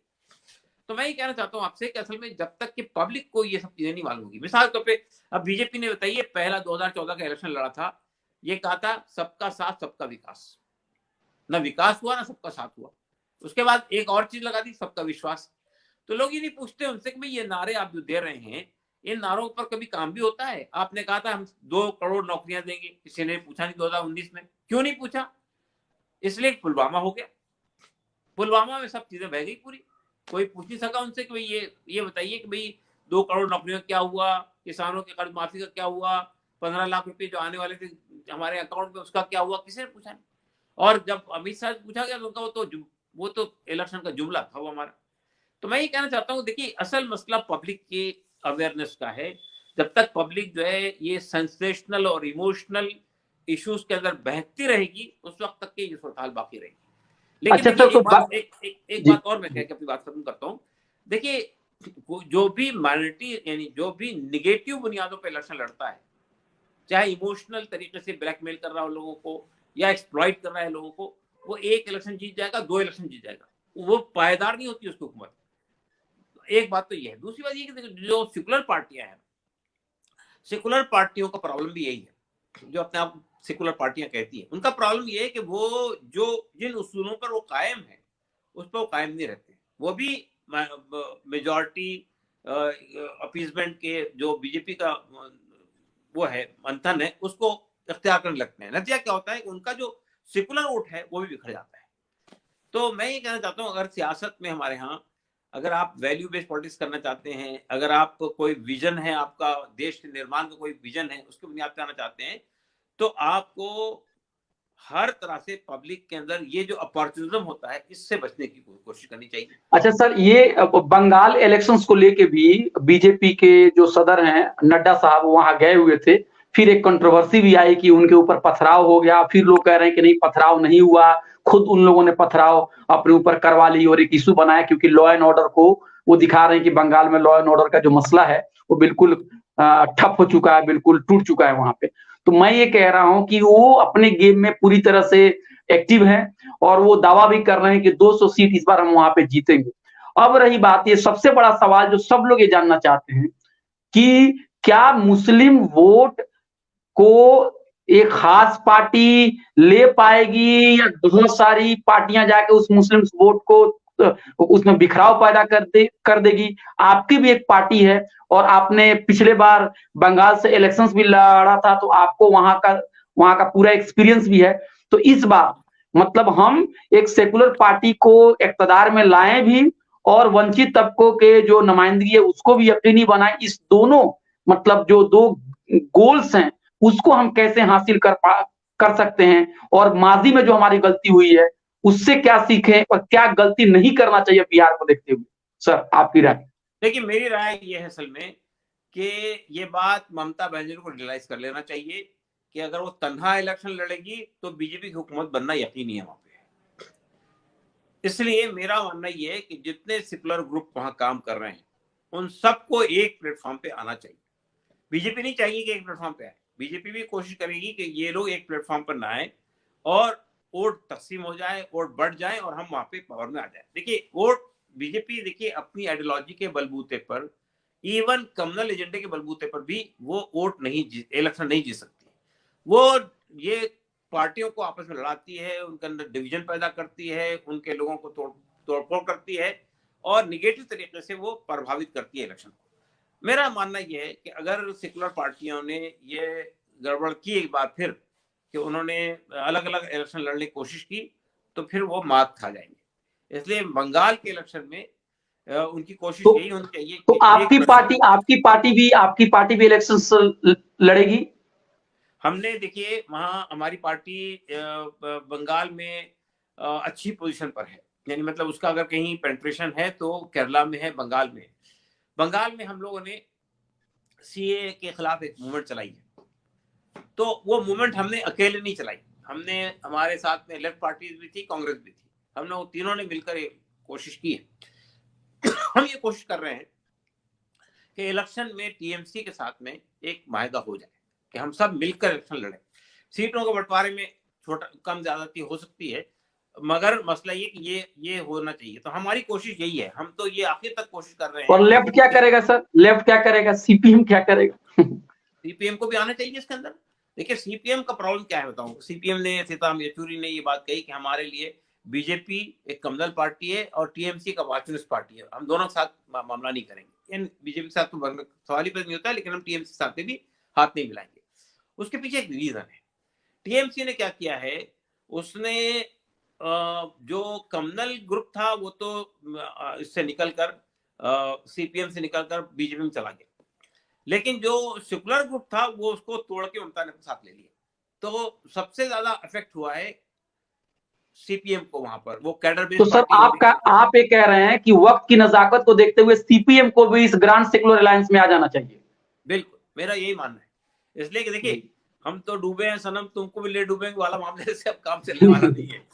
इसलिए अगर आपको डूबने से बचना है तो एक कश्ती में आ जाइए, अगर एक कश्ती में नहीं आएंगे तो आप डूब जाएंगे, तना तना इलेक्शन लड़ेंगे तो। एक अच्छा सर जी, दूसरी बात आप ये जो आपने बताया मुझे कि वहां पे अभी नड्डा साहब पे हमला हुआ और बीजेपी बता रही है कि ये वो हुआ, फिर दूसरी तरफ से कहा गया कि उन्होंने खुद हमला करा। देखिए बीजेपी की कोशिश एक और चीज होगी, बीजेपी ये चाहेगी कि इलेक्शन ममता बनर्जी के रूल में ना हो, हम वहां पे वहां प्रेसिडेंट रूल लगा दें, गवर्नर रूल लगा दें और फिर गवर्नर के साथ में हम इलेक्शन लड़े। ये जो तरीका है, देखिए वहां हमेशा इलेक्शन में मसल पावर का, मनी पावर का बहुत इस्तेमाल होता है बंगाल के अंदर, और जो रूलिंग पार्टी होती है उसको एडिड एडवांटेज हासिल होता है। तो ये इस बात का अंदेशा है, सही कह करेगी कि इलेक्शन से पहले एक ऐसा माहौल क्रिएट हो जाए वहां पे कि ये कहें कि साहब वहां पे प्रेसिडेंट रूल लगना चाहिए, और प्रेसिडेंट रूल लगने का मतलब ये कि इनकी अपने हाथ में हुकूमत आ जाएगी। तो ये इसको अवॉइड करने की हमको कोशिश करनी चाहिए कि ऐसा ना होने पाए वहां पे। जी अब आप सर आपको याद होगा कि 2014 के इलेक्शंस के बाद आपने एक मीटिंग की थी, बहुत बड़ी मीटिंग की थी, एक मजलिस की थी, बहुत सारे इंटेलेक्चुअल्स को बुलाया था, और आपने उस जमाने में कहा था कि ये जो डेमोक्रेसी का जो सिस्टम है, जिसमें बहुत सारी पार्टियां वोट लेकर आती हैं लेकिन उनको सीट नहीं मिल पाता है, जिसपे आपने प्रोपोर्शनल रिप्रेजेंटेशन की बात की थी, तो उसको उस जमाने में मतलब लोगों ने इस बात को तवज्जो नहीं दी।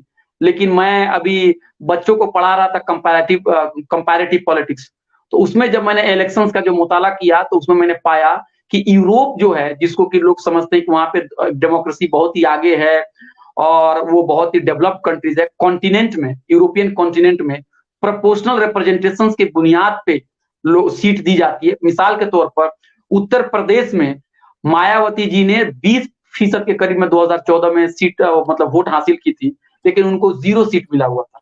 इस बुनियाद पे वहां पे उनको 16 सीट मिल जाती वहां पे। तो इस कैंपेन को भी आपने उठाया था, और मुझे याद है वो बात, मैं जब वो लिटरेचर को पढ़ रहा था तो बात मुझे फिर याद आई। तो उस वो जो एजेंडा है कि ये फर्स्ट पास्ट पोस्ट सिस्टम जो है उसकी बड़ी खामी है कि कोई व्यक्ति 51 वोट लेके सत्ता में आ जाता है और 49 वोट वाले को कुछ हाथ नहीं आता। तो इसको भी लेके मुझे लगता है कि सिविल सोसाइटी में इस तरह के मूवमेंट चलाने की जरूरत है।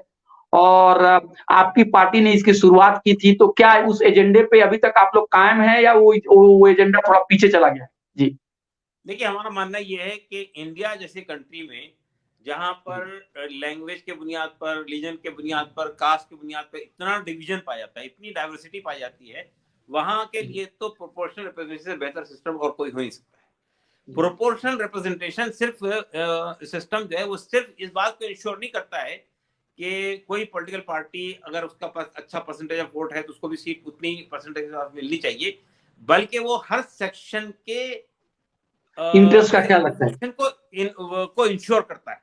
जी तो मेरा कहना यह है कि इंडिया जैसे मुल्क में इसके प्रोपोर्शनल रिप्रेजेंटेशन के अलावा कोई और रास्ता नहीं है। अगर आप अच्छी यानी एक लोकतंत्र बनाना चाहते हैं, सबका रिप्रेजेंटेशन चाहते हैं, सबको बराबरी का दर्जा मिलना चाहिए, तो उसके लिए प्रोपोर्शनल रिप्रेजेंटेशन ही बेहतर चॉइस है।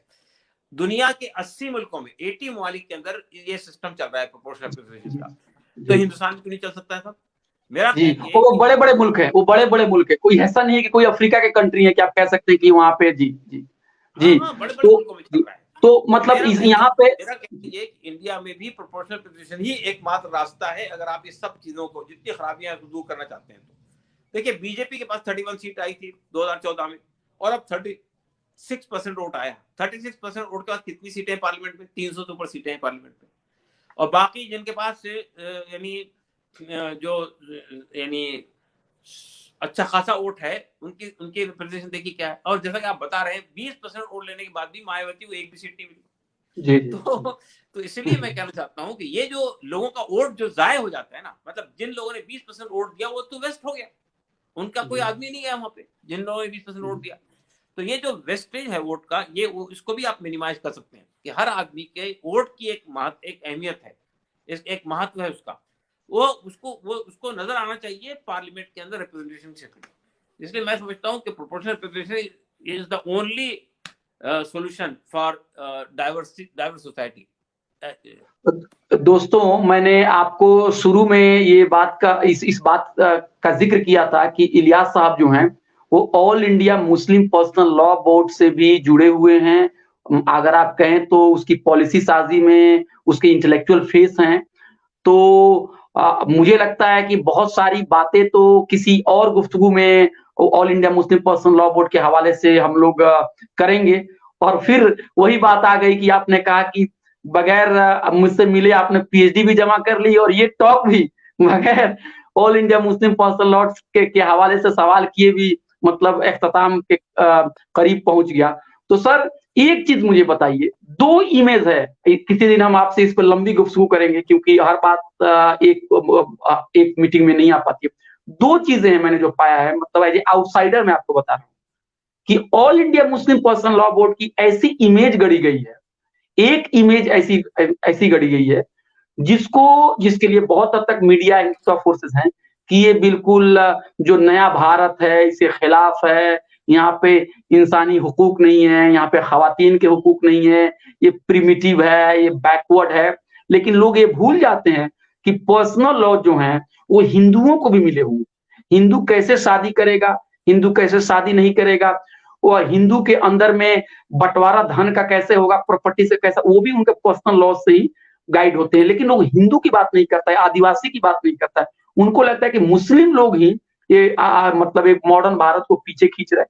और इसी एजेंडे पे उन लोगों ने पूरा का पूरा मीडिया में एक कैंपेन चलाया। तो एक तो ये है उसका पहलू। दूसरा पहलू ये भी है, बहुत सारे मॉडर्न ख्याल के जो हमारे मुस्लिम हमारे दोस्त हैं, उनसे भी अगर आप बात करेंगे तो उनके जहन में भी ये बात आती है कि ये कुछ नहीं करता है, ये रोजगार के मसाइल को नहीं उठाता है, ये मुसलमानों के जो डेवलपमेंट के सवाल को नहीं उठाता है, ये कुछ लोगों का ग्रुप बन गया है, इन्होंने बाबरी मस्जिद केस को भी नहीं लड़ा। तो उनके अंदर में एक निगेटिव फीलिंग है। तो ये दो ऐसे, चूंकि आप उसके इंटेलेक्चुअल फेस हैं, आप उसके तर्जुमान हैं, तो ये आप लोगों की सारी सक्रियता और सारी एक्टिविटीज के बावजूद भी और सारे लिटरेचर को पैदा करने के बाद भी इस तरह से लोगों के दिलों में, उनके दिमाग में आपके खिलाफ इतनी गलत फहमियां क्यों बनी हुई है और इसको कैसे दूर किया जा सकता है? देखिए, पहली बात तो मैं बताना चाहता हूँ आपसे कि all India Muslim Personal Law board का जो स्ट्रक्चर है, वो उस तरह की ऑर्गेनाइजेशन का नहीं है जिस तरह और ऑर्गेनाइजेशन होती है। उनका एक अमीर होता है, ये बेसिकली मुसलमानों की अपेक्स बॉडी है, या मुसलमानों का एक कलेक्टिव प्लेटफॉर्म है, जिसमें हर हर हर मसलक मसलक का मतलब होता है जो सेक्ट, एक सेक्ट जी, ग्रुप सेक्ट, सेक्ट सेक्ट भी नहीं कहते हैं, वो एक स्कूल ऑफ थॉट है। जी तो जी वो मसलक भी है, जमातें भी है, और अलग अलग के जो इंस्टीट्यूशंस हैं वो भी हैं, उल्मा भी है, इंटेलेक्चुअल भी है, वकील भी है, हर तरह के लोग उसमें शामिल हैं, और वो अपनी आइडेंटिटी के साथ में आते हैं। मिसाल के तौर पे जमतुलमा है तो अपनी आइडेंटिटी के साथ में, जमात इस्लामी है तो अपनी आइडेंटिटी के साथ में। तो ये एक तो ये है, वो एक होमोजेनियस ग्रुप नहीं है, वो एक कलेक्टिव प्लेटफॉर्म है, नंबर एक। नंबर दो, उसमें और दूसरी बात ये, जो आप कहते हैं ना वो मुलाजमत की लड़ाई नहीं लड़ते, वो फलां की लड़ाई नहीं लड़ते, all India Muslim Personal Law Board के नाम से ही ये चीज स्पष्ट हो जाती है कि वो पर्सनल लॉ के प्रोटेक्शन का प्लेटफॉर्म है। और पर्सनल लॉ जो है वो वही है जो आपके सामने आता है, जो यानी आपके जो आइली कवानीन हैं या जो फैमिली लॉज हैं, वो उसी के प्रोटेक्शन के लिए खड़ा हुआ है। चाहे वो प्रोटेक्शन बाहर के हमलों जी। से करने के लिए, शादी, उसको हम कहते हैं ना, शादी, ब्याह, प्रॉपर्टीज का जो मामला है, या शादी फिर जो ब्याह निकाह चैरिटी, तलाक जी, मजलिस, वक्फ, ये सारे बहुत ही महदूद मतलब हमारे जो बहुत मतलब बहुत महदूद। लाइफ। ठीक जी है। मैंने, देखिए, आपको मालूम चाहिए कि जब मैं इसमें मैं बाबरी मस्जिद कमेटी का कन्वीनर भी रहा हूँ बोर्ड की, और मुस्लिम मसला बोर्ड की मैं एग्जीक्यूटिव मेंबर हूँ इस वक्त में। मैंने तकरीबन मेरे ख्याल से आज से 20 साल पहले की बात है, मैंने एक सजेशन रखा था सदर मुस्लिम मसला बोर्ड के सदर के सामने। मैंने ये कहा था कि देखिए मौलाना, ऑल इंडिया मुस्लिम मसला बोर्ड अब मुसलमानों और यहाँ की तमाम तबकात के अंदर एक मारूफ तंजीम है, लेकिन उसकी उसकी इमेज ये बनी हुई है कि वो एक्सक्लूसिवली मुसलमानों के लिए काम करती है और उसको कोई देना देना नहीं है बाकी लोगों के मसाइल से। तो मैंने मैंने एक प्रपोजल रखा था बोर्ड के अंदर, वो मान लिया गया। हमारे यहाँ एक इस्लाह माशरा यानी जी सोशल रिफॉर्म की एक कमेटी होती है, वो हम लोग अपने यहाँ करते हैं। भाई, निकाह शादी में जहेज नहीं होना चाहिए, और लेन देन नहीं होना चाहिए, और दिखावा नहीं होना चाहिए, और रस्में नहीं होनी चाहिए, इसके लिए काम करने वाला इदारा है। मैंने ये बात कही थी कि हम सोशल रिफॉर्म की जो बात करते हैं वो सिर्फ मुसलमानों तक क्यों महदूद रखते हैं, पूरी पूरी इंडियन सोसाइटी के अंदर हम क्यों नहीं काम करते हैं। तो मैंने हमारी कमेटी बनी, और उस कमेटी का मैं कन्वीनर था। हमने एक प्रपोजल रखा बोर्ड के सामने, और बोर्ड ने यूनानिमसली उसको मान लिया कि हम सब के अंदर बराबर से काम करेंगे। लेकिन अफसोस की बात यह कि हम लोग फैसले कर लेते हैं लेकिन उसको इम्प्लीमेंट नहीं कर पाते हैं। तो वो फैसला अभी तक इम्प्लीमेंट नहीं हुआ कि हम दूसरी कम्युनिटी के अंदर भी, हिंदू कम्युनिटी के अंदर भी, देखिए सोशल इविल बहुत सारे हैं। उसमें शराब को भी रखा गया था, उसमें जुआ को भी रखा गया था, उसके अंदर ऐसे तमाम सोशल इविल जो कॉमन किस्म के, और ऐसी जो नाबालिग बच्चों की शादी हो जाती है, बाल विवाह हो जाते हैं, या ये कि औरतों के साथ दुर्व्यवहार होता है, ये सब कॉमन चीजें हैं। ऐसा नहीं कि मुसलमानों में होता है, फला नहीं होता है। उसको रिफॉर्म, उसको काम करने के लिए मसला बोर्ड को भी आगे बढ़ना चाहिए। एक बात हमारी ये हुई थी। दूसरा, मैंने ये बात कही थी मौलाना से, तो मैंने कहा मौलाना देखिए, हमको एक हिंदू सोसाइटी के साथ में या दूसरे ग्रुप के साथ में एक डायलॉग का सिलसिला शुरू करना चाहिए, बात करनी चाहिए। और वो बातचीत जो है वो हिंदू मुस्लिम रिलेशन पर नहीं होनी चाहिए, देश के निर्माण के लिए हम सब मिलकर क्या योगदान कर सकते हैं, इस पर होना चाहिए। मौलाना ने मेरी बात को मान लिया, और हमने इंडिया इंटरनेशनल सेंटर के अंदर में एक हिंदू और मुसलमानों के जो इंटेलेक्चुअल्स हैं उन सबको एक जगह बुलाया। बहुत शानदार मीटिंग हुई, बहुत शानदार मीटिंग हुई। उसमें आरएसएस के लोग भी थे, उसमें कांग्रेस के, यानी मतलब हमने पॉलिटिकल पार्टी को नहीं बुलाया था, लेकिन लीनिंग होती है लोगों की अलग अलग। तो आरएसएस के लोग भी थे, और लोग भी थे। जब मौलाना राबे साहब ने अपनी तकरीर की, राबे साहब की तकरीर बहुत जोरदार तकरीर हुई थी, जो सदर बोर्ड है, मार्वलस तकरीर की थी, और उन्होंने कहीं कोई मुसलमानों का इश्यू नहीं छड़ा था। देश किन हालात से, किन परिस्थितियों से गुजर रहा है, और हमें क्या काम करना चाहिए। मैंने उसके बाद जो दूसरे लोग थे ना, जिसमें मधु किशोर भी थी, जिसमें हमारे सुरेश चारी थे जो ऑर्गेनाइजर के एडिटर थे उस जमाने में, डॉक्टर जेके जैन साहब थे जो अभी जिनका देहांत हो गया, और हमारे गांधी पीस फाउंडेशन के उस वक्त के जो सदर थे वो भी थे उसके अंदर, कई लोग थे। फिर मैंने उनसे कहा कि अब आप इस पर रिएक्ट कीजिए। सब लोगों ने कहा साहब ये फेस तो हमारे सामने all India Muslim personal board का भी आया नहीं था, ये तो आपने बहुत जोरदार बात की। हम तो समझ रहे थे कि एक सेक्टेरियन पार्टी है, एक सेक्टेरियन ग्रुप है, सिर्फ मुसलमानों के इशू में बात करता है। आपने तो जो कंसेप्ट पेश किया देश के निर्माण का, वो तो बहुत मार्वलस है। तो लेकिन मसला ये कि वो एक प्रोग्राम हुआ और खत्म हो गया, उसके बाद हम आगे नहीं बढ़ सके उसको। तो मेरा कहना ये है कि आज जो देश के अंदर ये गलतफहमियां हिंदू मुसलमान पैदा हो गई है ना, उसमें जहां आरएसएस और इस तरह के लोग रेस्पॉन्सिबल है, उसमें हम भी समझते हैं कि रेस्पॉन्सिबल है। हमने इस गैप को खत्म करने के लिए आगे बढ़कर इस तरह के कॉमन एजेंडे पे कोई प्रोग्राम रखने की कोशिश नहीं की। अब जरूरत की सर बात है। जी, आप कह रहे हैं कि all India Muslim Personal Law board एक एपेक्स बॉडी है और इसमें इस्लाह मुआशरा की बात सिर्फ मुसलमानों तक महदूद नहीं रहेगी बल्कि हिंदुओं के लिए भी बात होगी।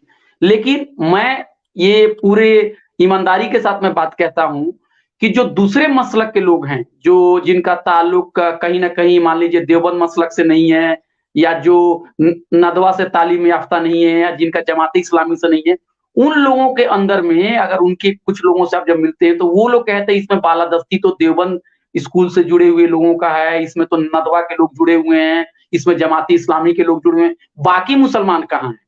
तो ये बात है। और मैंने भी पढ़ी है कि वक्तन इसमें बहुत सारी मतलब अलग अलग बोर्ड भी बनी, चली भी, बंद भी हो गई, उसके ऊपर इल्जाम भी लगाए गए कि इसको ये पार्टी ने फंड किया, उसको ये पार्टी ने फंड किया। लेकिन आपके ऊपर अगर मैं एक तल्ख सवाल करूं कि आप हिंदुओं के साथ अगर आप दोस्ती करने की बात करते हैं तो बहुत अच्छा है, लेकिन आपके परिवार के अंदर में ही क्या वजह है कि पूरे मन के साथ लोग मतलब जुड़ के साथ नहीं आते हैं और उनको लगता है कि ये खास मुसलमानों के अंदर में जितने भी फिक है उसके अंदर में खास जो हनफी फिक है इसी को ये सामने रखता है। और ये बात खास कर आई, मैंने बहुत सारे मजामीन पढ़े और उसमें असगर अली इंजीनियर और बाकी लोगों के थे कि जो 3 तलाक का मामला है, अगर हम दूसरे सेक्ट से अगर हम कुछ इस्तेफादा किए होते तो शायद इस चीज को हम आगे दिनों तक नहीं चला पाते। यानी मतलब ये कि ये जो all India Muslim Personal law है ये ऑल इंडिया नहीं है, ये देवबंद से जुड़े हुए जो लोग हैं इनके हाथों में मतलब कंट्रोल है और ये लोग हनफी सेक्ट को 10 सेक्ट मानते हैं। देखिए, मैं एक बात और आपसे कहना चाहता हूँ। असल में ये बात समझनी चाहिए आपको कि all India Muslim Personal Law board में सबका रिप्रेजेंटेशन है। कम ज्यादा की बात हो सकती है, आप ये कह सकते हैं कि इनका ज्यादा है इनका कम है, इससे मुझे इत्तेफाक है कि वह इक्विटेबल रिप्रेजेंटेशन नहीं है, लेकिन रिप्रेजेंटेशन सबका है। तो उसमें कल्बे सादिक साहब भी आपको नजर आते हैं शिया कम्युनिटी से, उसमें मौलाना आपके वली रहमानी साहब भी नजर आते हैं देवबंद कम्युनिटी से, अरशद बंदी साहब भी नजर आते हैं देवबंद की तरफ से, उसमें हमारे शाह कादरी साहब नजर आते हैं बरेली सेक्ट से। सबका रिप्रेजेंटेशन है, वो एक तरह से हमारी कोशिश। दूसरी बात ये कि देखिए, उसमें मैंने बताया ना, all India Muslim Personal Law board उस तरह की ऑर्गेनाइजेशन नहीं है जिसमें हजारों लोग मेंबर बनते हो। All India Muslim Personal Law board की टोटल मेंबरशिप जो है वो 251 है।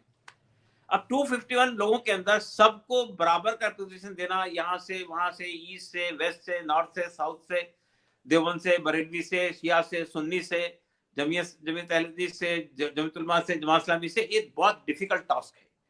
और हमारी कोशिश ये होती है कि हम सबको लेके चलने की कोशिश करें। मैं ये मान के चलता हूँ कि हनफी मसलक, देखिए हिंदुस्तान के अंदर चारों मसलक में बराबरी नहीं है। मतलब बराबरी इस माना में नहीं है कि आबादी के लिहाज से हनफी लोग ज्यादा हैं यहाँ पे। जी जी, बिल्कुल बिल्कुल बिल्कुल। तो उनका रिप्रेजेंटेशन ज्यादा है इसके अंदर। हाँ, इसमें अहले हदीस लोगों का रिप्रेजेंटेशन भी है, और जितने हमारे वाइस प्रेसिडेंट होते हैं वो किसी ना किसी ग्रुप को रिप्रेजेंट करते हैं। बरेलियों को रिप्रेजेंट करते हैं, देवबंदियों को रिप्रेजेंट करते हैं, जमीयत अहले हदीस को रिप्रेजेंट करते हैं, जमात इस्लामी को रिप्रेजेंट करते हैं। इस तरह कोशिश करते हैं कि सबका उसके अंदर शमूलियत होनी चाहिए। लेकिन मैं भी मानता हूं कि बोर्ड के अंदर जितना रिप्रेजेंटेशन सबको मिलना चाहिए उस तरह इक्विटेबल डिस्ट्रीब्यूशन होना चाहिए। इसकी हमारी कोशिश होनी चाहिए, हम इसकी कोशिश करेंगे अभी भी कि सबको इक्विटेबल डिस्ट्रीब्यूशन मिले। लेकिन देखिए, मसला क्या होता है उसमें, बोर्ड के अंदर एक और खास बात है जिसको आपको सामने रखना चाहिए। वो ये है कि हमें ये कोशिश भी करनी पड़ती है कि अपार्ट फ्रॉम मसालिक, अपार्ट फ्रॉम रिलीजियस ग्रुप्स, हमको उसमें इंटेलेक्चुअल्स को भी लेना होता है, हमको उसमें एडवोकेट्स को भी लेना होता है, हमको उसमें सहाफियों को भी लेना होता है। तो वो it is a very difficult task to accommodate all सब people in a very small group. तो अब हम लोगों सर ने ये सोचा, अब हम जी लोगों ने ये सोचा है। जी, मैंने जो फीडबैक महसूस किया, मैंने सोचा कि आपके साथ साझा करूँ, और जो भी लोग इस प्रोग्राम को देख रहे हैं, वो सारे सेकुलर ज़हन के लोग हैं, और ये इसकी एक तामरी, मतलब उसको तामरी तनकीद कहिए, ये कंस्ट्रक्टिव क्रिटिसिज्म है। इसको नहीं इसको नहीं, ये नहीं समझ, जी, जी। मैं देखिए, हम तो कंस्ट्रक्टिव हो या ना हो, हर किस्म को एक्सेप्ट करते हैं। और नहीं, अगर नहीं, नहीं, गलती नहीं, हाँ, गलती जी, गलती है क्योंकि तो मैंने उसको ये बातें सुनी हुई है, मैंने ये बातें सुनी हुई है, और इस तरह की बातें कहीं न, खैर सर, अच्छा एक चीज़ बताइए, मैं खुद मतलब मैंने भी अपना रिसर्च जो है माइनॉरिटी से रिलेटेड सवाल से ही किया, और इससे मेरा एक पर्सनल सवाल है, मैं आपसे पूछना चाहता हूँ। अगर एक तरफ हम जब सुलेमान नदवी साहब की किताब को पढ़ते हैं, तो उसमें ये बात कही गई है कि मुसलमान के आने की वजह से तालीम के जो दरवाजे थे, वो यहाँ के दलितों के लिए और वंचित तबकात के लिए खुले। लेकिन कभी-कभी ये भी हकीकत है कि जो मदरसे हैं, उसके अंदर में जो सिस्टम चलता है, वो भी कहीं न कहीं एक खास मसलक के बच्चे ही ज़्यादा तक वहाँ पे स्टूडेंट्स होते हैं। तो एक तरफ तो इसका इतना बेहतरीन पास्ट है, जिससे उसने दलितों को भी और पिछड़ों को भी तालीम और इल्म की रोशनी दी, और आज कैसा मदरसा किस मकाम पे पहुंच गया है कि वो एक मसलक के ही सारे बच्चे आते हैं। और मैं मानता हूं कि जिस इदारे से मैं पढ़ा हूं, जेएनयू से, वो बेहतर इसलिए है कि इसमें पूरे हिंदुस्तान से लोग आते हैं, और उसमें लड़ाई झगड़ा इख्तलाफ सब कुछ होता है। तो अगर आप मदरसा अगर आप चला रहे हैं, या मदरसा, उसमें एक खास मसलक के लोग ही क्यों उसको उसके नाजिम बने हुए हैं, और कहीं ना कहीं उसमें भी हेरिटेज देखी जा रही है। तो आपको लगता है कि कहीं ना कहीं इस्लाम की जो ट्रू टीचिंग है, जो सही जो तालीम है, उससे लोग हट गए हैं, और कहीं ना कहीं उसकी निजी और जाति प्रॉपर्टी बन गई। देखिए, एक बात मैं आपको ये बताना चाहता हूँ। इस्लाम जो है वो इस तरह तालीम को डिवाइड नहीं करता, ये रिलीजियस एजुकेशन है, ये सेकुलर एजुकेशन है, या रिलीजियस एजुकेशन है, ये मॉडर्न एजुकेशन है। इस्लाम में तालीम का एक हारमोनियस कंसेप्ट है, जिसमें दोनों चीजें पाई जाती हैं। लेकिन बदकिस्मती से जब अंग्रेज इस मुल्क में आए, अंग्रेजों ने अपने एजुकेशनल इंस्टीट्यूशंस कायम करना शुरू किया, तो मुसलमानों को यह एहसास हुआ कि अंग्रेज जो है वो अपने एजुकेशन इंस्टीट्यूशन के जरिए से हम पर अपना कल्चर भी थोप रहे हैं, और अपना कल्चर थोपने से हमारा कल्चर या हमारी कल्चरल आइडेंटिटी जो है वो खत्म हो जाएगी। तो उन्होंने अंग्रेजों के इस तालीमी इदारों का बायकॉट किया, बायकॉट कर दिया उन्होंने कि हमको इनमें नहीं पढ़ना है। और उसके उसके उसके ऑल्टरनेटिव के तौर पे उन्होंने मदरसा सिस्टम शुरू किया, और मदरसे में खालिस दीनी तालीम पढ़ाना शुरू किया। वहां पे बाकी मॉडर्न एजुकेशन के लिए कोई गुंजाइश नहीं रखी। नतीजा क्या हुआ कि हमारे यहाँ मदरसों का एक सिस्टम अलग बना, जिसके अंदर सिर्फ दीनी तालीम होती है, बाकी चीजें नहीं होती। लेकिन अब वहां भी तब्दीली आ रही है। अब आपको नदवा में जाकर देखिए, आप फलाह में जाकर देखिए, तो आपको लगेगा कि वो दीनी तालीम साथ साथ अंग्रेजी पढ़ाते हैं, हिंदी पढ़ाते हैं, मैथ्स पढ़ाते हैं। नहीं सर, मैंने और कंपोजिशन के बारे में पूछा सर, मैं कंपोजिशन के बारे में पूछा। मैं जानता हूं मैं कि उसी जमात पे जा रहा इस्लामी में इस तरह के चेंजेस, मतलब जमात इस्लामी के अंदर में इस तरह की बाउंड्री नहीं होती है, सारे मसलक के लोग उसके अंदर में है। लेकिन मैं जब मदरसा के अंदर में देखता हूं, तो मुझे तकलीफ होती है इस बातों को लेके, कि ये नहीं नहीं, मदरसा जो है एक जी, जी। आपकी बात से मुझे इत्तेफाक है। अब हमारे यहाँ जो है मदरसे भी इस तरह बनने लगे कि ये देवबंद ग्रुप का है, ये बरेलवी ग्रुप का है, ये अहले हदीस ग्रुप का है, ये फला ग्रुप का है। पहले ये ऐसे नहीं ऐसा होते थे, नहीं, पहले ऐसे नहीं होते थे मदरसे जी, पहले तफसीली ऐसे नहीं हुकूमती, होते थे। ये जी, ऐसा ऐसा नहीं होना चाहिए। जी, देखिए, मसला ये कि हमारे यहाँ अभी भी मैं देखता हूँ कि नदवा का एक मदरसा ऐसा है जिसमें हर तरह के लोग आ जाते हैं। मतलब जमीयत यानी अहले हदीस भी है उसके अंदर, उसमें देवबंदी भी है, उसमें बरेलवी भी लोग पढ़ते हैं। लेकिन बाकी मदरसों में ऐसा नहीं है। बाकी मदरसों में देवबंद का मदरसा है तो देवबंद के लोग पढ़े, देवबंदी फिक्र के लोग पढ़ेंगे, बरेलियों के लिए गुंजाइश नहीं होगी। या इधर आपके आजमगढ़ में मदरसा है बरेलियों का, तो बरेलियों के अलावा वहाँ किसी और की गुंजाइश नहीं होगी। ये चीजें जो थी बहुत ज्यादा डीप रूटेड थी, लेकिन अब इसमें बदलाव आ रहा है। कम से कम एक जी। प्लेटफॉर्म पे लोग बैठने लगे हैं, कम से सर कम तो मैं आपस की यही, लड़ाइयाँ जी, खत्म होने लगी हैं। जी, तो मैं तो मैं यही चाहूंगा कि ये इक्वलिटी और बराबरी हर जगह हो। सर एक आखिरी सवाल, ये भी बहुत ही कंफ्यूजन बना हुआ है। मुस्लिम इदारे के ताल्लुक से जब सेकुलर हल्के में जब कोई राइटिंग की जाती है, तो कहा जाता है कि मुसलमानों की जो मिली तंजीम हो, या उनकी जो मजहबी तंजीम हो, या सियासी हो, या जो भी हो, उसमें अपर कास्ट मुस्लिम और अपर कास्ट मर्द जो हैं, उनका गलबा है, उसमें औरतों के लिए और लोअर कास्ट मुस्लिम के लिए जगह नहीं है। तो ये दूसरे समाज के बारे में क्या बात करेंगे जो खुद इस्लाह के लिए अपने दरवाजे नहीं खुल पा रहे? देखिए, असल में देखिए, एक पहली बात तो आपको मैं बता दूं, इस्लाम में अपर कास्ट और लोअर कास्ट का कोई कंसेप्ट नहीं है। सब मुसलमान बराबर हैं। और आप देखिए अल्लाह के रसूल सल्लल्लाहु अलैहि वसल्लम ने जो सोसाइटी बनाई थी मक्के में और मदीने में, उसमें एक तरफ उमर थे जो कुरैश के बिरादरी से आए थे, और एक तरफ बिलाल थे। और बिलाल जो थे हजरत उमर के जमाने में, एक वाकया बताता हूँ आपको। हजरत उमर जब खलीफा बने तो उनसे कुछ कुरैश के लोग, कुरैश वहां की एक मौजूद सोसाइटी मानी जाती थी, कुरैश के लोग मिलने के लिए आए। तो उनसे कहा गया कि अभी खलीफा मसरूफ हैं, आप लोग जरा इंतजार कीजिए। और जब हजरत बिलाल जो थे वो हबशी थे। हबशी का मतलब तो गुलाम से वो इस्लाम में आए थे। गुलाम थे वो, गुलाम जैसे उस जमाने में बंदा गुलाम हुआ करते थे, यानी जो जिनको खरीद के गुलाम बना लिया जाता था, वो स्लेवरी सिस्टम पाया जाता था। जब उन्होंने इस्लाम कबूल किया तो जाहिर है बराबरी के दर्जे में आ गए। तो जब हजरत बिलाल मिलने के लिए आए तो और हजरत उमर को ये बताया गया कि हजरत बिलाल आप मिलने के लिए आए, तो हजरत उमर अंदर से छोड़कर बाहर आए, या सैयदी आओ मेरे सैयद, आओ मेरे सैयद करके उनको अंदर लेके गए। तो वो जो कुरैश के लोग बैठे थे उन्होंने कहा कि अच्छा, ये जो बिलाल है जो गुलाम हुआ करता था, ये इसका दर्जा हमसे आगे है। तो उनसे लोगों ने क्या था कि इस्लाम कबूल करने में भी हमसे आगे चला गया था।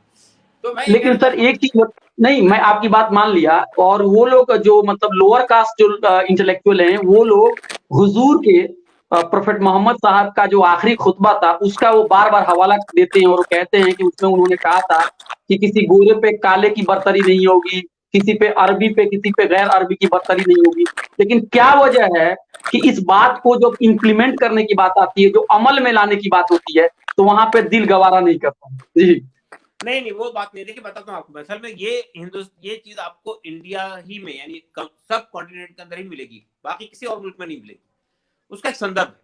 उसका संदर्भ ये कि हमने जब यहाँ मुसलमान आए तो जाहिर है कि यहाँ पे लोग बड़ी तादाद में कन्वर्ट होकर मुसलमान हुए, तो वो अपने साथ कास्ट का वो भी लेकर आए साथ में, हम अपर कास्ट हैं, ये लोअर कास्ट हैं, और वो चीज हमारे यहाँ पाई जाती है। लेकिन मैं ये कहना चाहता हूँ कि अब वो चीज भी खत्म हो रही है। अल्लाह के फजल से लोगों ने पढ़ना शुरू किया, इल्म तो हासिल करना आप शुरू लोग क्या किया। कर रहे हैं उसको खत्म करने के लिए? क्या क्या मतलब कुछ इकदाम, कुछ जी। लेकिन पहली बात तो ये कि हम ये समझते हैं कि ये सबसे पहले तो ये होना चाहिए कि शादी ब्याह में ये चीज माने नहीं होनी चाहिए।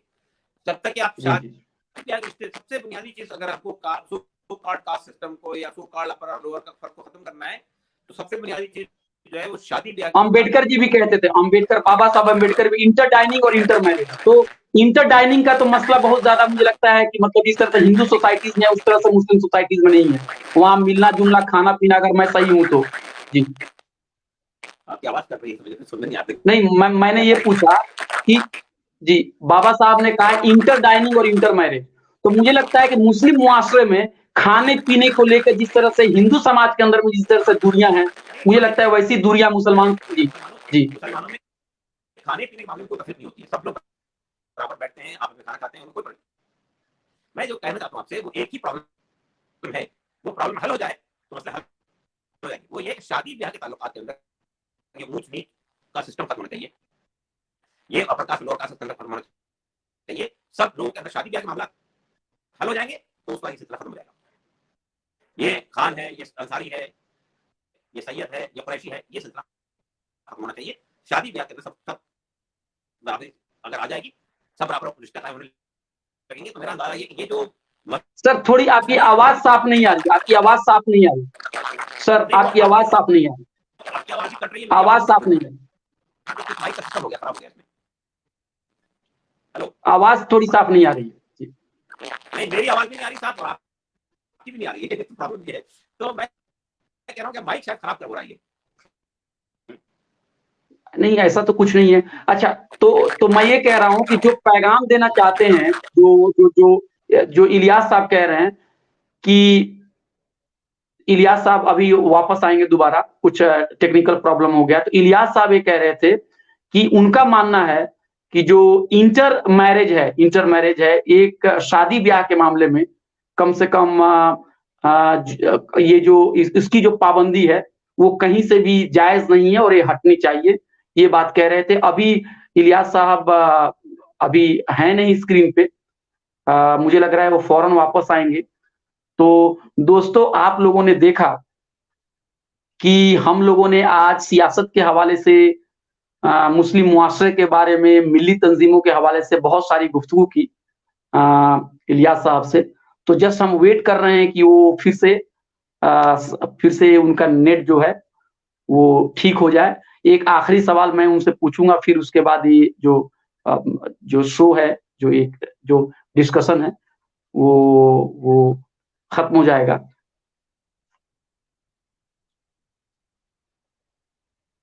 इलियास साहब, जी आप आवाज सुन पा रहे हैं?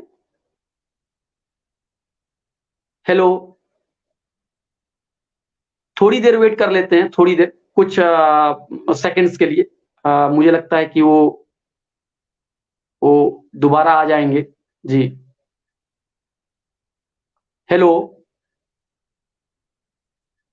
हेलो? कुछ न कुछ नेट का प्रॉब्लम है। जी। दोस्तों, मुझे लग रहा है कि ये हमारी शायद गुफ्तगू जो है, वो आगे शायद जारी नहीं रह पाए। तो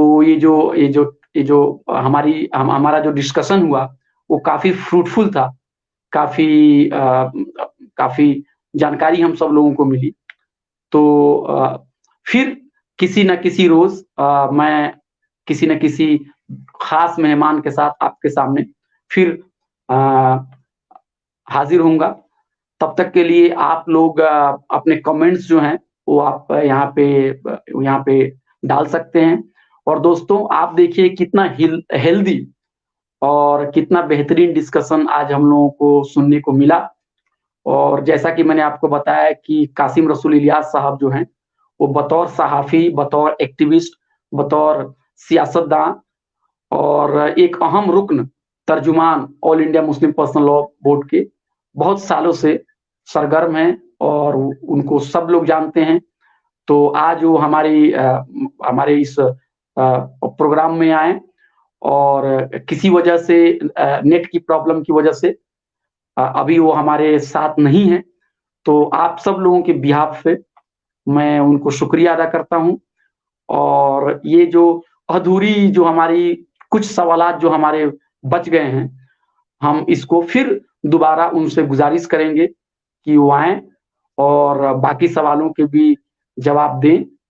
तब तक के लिए मैं आप लोगों से अ, विदा चाहूँगा। तो आप इसी तरह से इस डिस्कशन को देखते रहिए और अगर आपको ये डिस्कशन अच्छा लगा है, तो आप इसको दूसरे अपने दोस्तों के साथ भी इसको शेयर कीजिए। तो एक बार फिर आप सब लोगों का शुक्रिया। मैं अभय कुमार। Thank you.